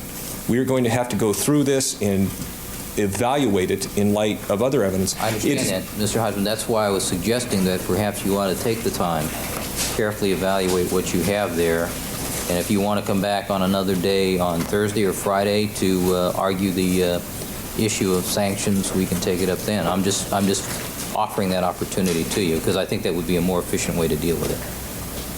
Well, I agree that some time in order for us to evaluate would be a more efficient way to deal with it. But, Your Honor, we do not want to proceed with evidence until we've had not only an opportunity to view this discovery, but the remaining items that have been alluded to in Mr. Cochran's opening statement. I can go through a laundry list right now, but, Your Honor, I hope this is a file. This, up until today, this is the extent of the defense discovery to the people. Under California law, there's supposed to be reciprocal discovery. That's part of playing fair. That's part of playing the game fair. The people have been severely prejudiced today, Your Honor, severely prejudiced. This conduct is outrageous and unbelievable. Now, in Mr. Cochran's statement this afternoon, we have reference to statements from Joe Stellini, Howard Weitzman, Skip Taft, Ron Fitchman. We have a number of witnesses like that. On top of that, we have a myriad of representations as to the defendant's physical condition with regard to dyslexia. Where is the report? Arthritis of several different varieties. Where are the reports? An expert regarding shoes. Where are the reports? Potential evidence regarding tire tracks. Where are the reports? The cut on his finger. He intends to present expert testimony. He said it this afternoon with regard to the nature of that cut and a possibility of where the defendant got it. Where is the report? Mr. Cochran refers to other photos, apparently other than what have been disclosed to the people. Where are the photos? He talks about having an expert testify that trauma on Ron Goldman's hand is consistent with a certain scenario. Where are the reports? We have all sorts of test results apparently conducted by the defense that have not been forthcoming. We have reference to Ms. Walker, who has been giving information to the defense. I realize she's just recently retained, but Mr. Cochran is referring to findings, to data, to other material that have not been disclosed to the people. We have reference to testimony of Dr. Bodden and Dr. Lee. Where are the reports? The people don't have them, Your Honor. This is supposed to be a fair proceeding. Where are the reports? There are witness statements which have been given to us which have redactions. We're going to be asking the court for a hearing with regard to the nature of the redactions so we can determine whether or not it was proper to even have those redactions. Your Honor, there is a myriad of issues that have been raised by the acts of the defense today, an absolute myriad of issues. The people need some time to digest this. I realize this comes at a difficult time in the proceedings, but I don't think in the history of jurisprudence have we ever had anything occur like what happened today in this courtroom.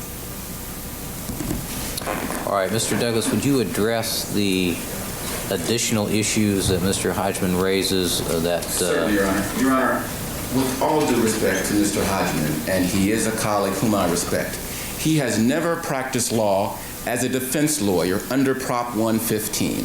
There is a new way to practice law these days, and that way is, since reports are discoverable, Your Honor, reports are not automatically written. Perhaps the way that he's accustomed, whenever you talk to a doctor writes a report and turns it over, and then it's discoverable. Your Honor, when I talk to Michael Botten, and Michael Botten gives me some ideas for an opening statement or talks about what is his theory of the case, we are not doing it writing faxes back and forth. We talk over the telephone and we present evidence. Mr. Cochran has been trying cases for 33 years. He doesn't need to have a report in order to say something in an opening statement. I can call Howard Weitzman, who is a colleague of mine on another case, and ask him, Mr. Weitzman, did they tell you to leave the room in that interview? And he said yes. And can I call you as a witness? And he says yes. And there is no report. I can talk to my client about a dear, dear friend, Joe Stellini, and say, what would Joe Stellini say? And he will tell me that Joe Stellini said that there was nothing going on, and I put his name on the witness list, and there is no report. Your Honor, I will fall on my sword, but I object to the insinuation that I am doing something untoward. I acknowledge, Your Honor, that I am not perfect. I acknowledge, Your Honor, that I have done something wrong. I stand before this court chaste, and I acknowledge that. But I have been a lawyer for 15 years, and I take my obligation seriously, and I take the accusations of the people very seriously. I do not practice law that way. I acknowledge when I'm wrong, but there has not been any maliciousness. This is not the most preposterous thing in jurisprudence. This is a mistake. This is a function of dealing with hundreds of witnesses and going to trial in 7 months. This is a function of there being 12 lawyers, 5 investigators, 22,000 pages of evidence. These are slips through the proverbial crack. I accept it and I acknowledge it, but I object strongly to any impugning of my integrity or the integrity of any lawyers on this team. Thank you. Mr. Hodgman, how would you suggest we proceed at this point?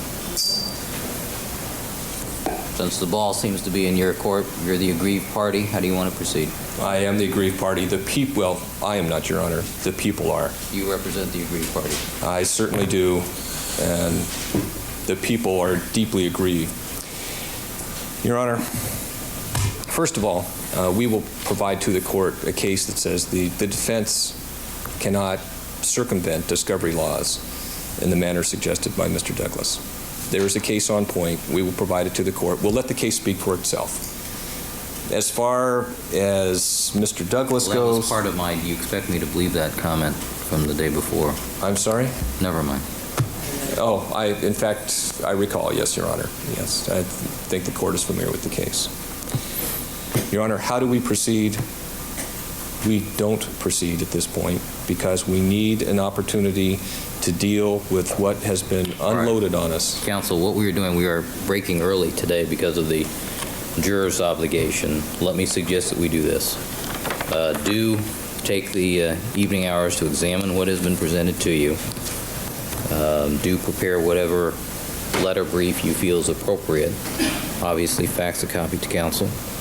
I think some of these witnesses, obviously, for example, the Berman child, I think you're aware of, because I recall seeing something about that somewhere in the...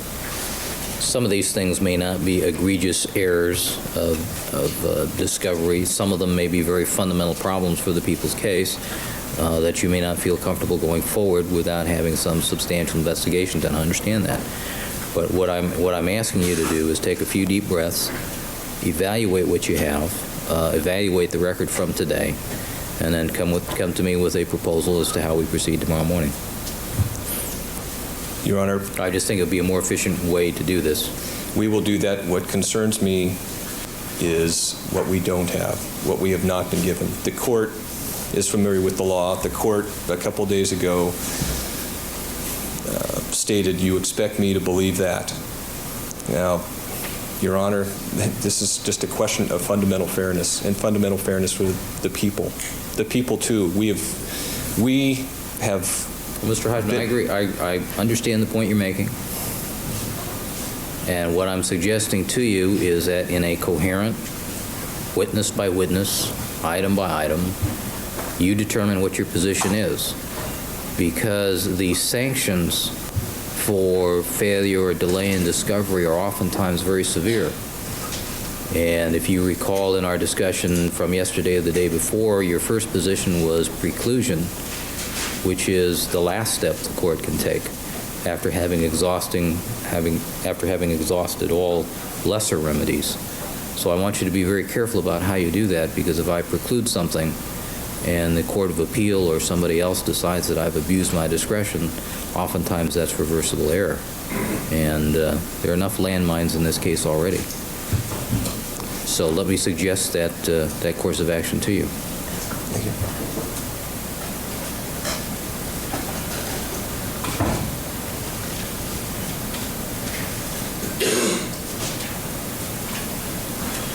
Your Honor, in addition to what the court suggests, we will review Mr. Cochran's statement this afternoon. I understood that was part of your comment. Very well, because we will be asking for an order that any such reports be produced, and forthwith. Which is why you have the real time, and I suspect you may unplug your computer and take it home with you tonight. It may be a long time before I get home tonight, Your Honor. Your Honor, we will do as you suggest. We will report back in the morning. I expect it's going to be a very long night. I also anticipate... Long night. They're all long nights, Mr. Hodgman. Well, they are, but this one's going to be especially long. And, Your Honor, before we can proceed any further, we need to evaluate this, and we need, well, Your Honor, like I said, a Pandora's box of discovery issues has just been cracked open this afternoon. We're going to need time to evaluate. All right, counsel, just as a precaution, I'm going to direct Deputy Magnero to have the jury brought over at 10 rather than 9, so we at least have a running start to look at these issues and see how we frame them.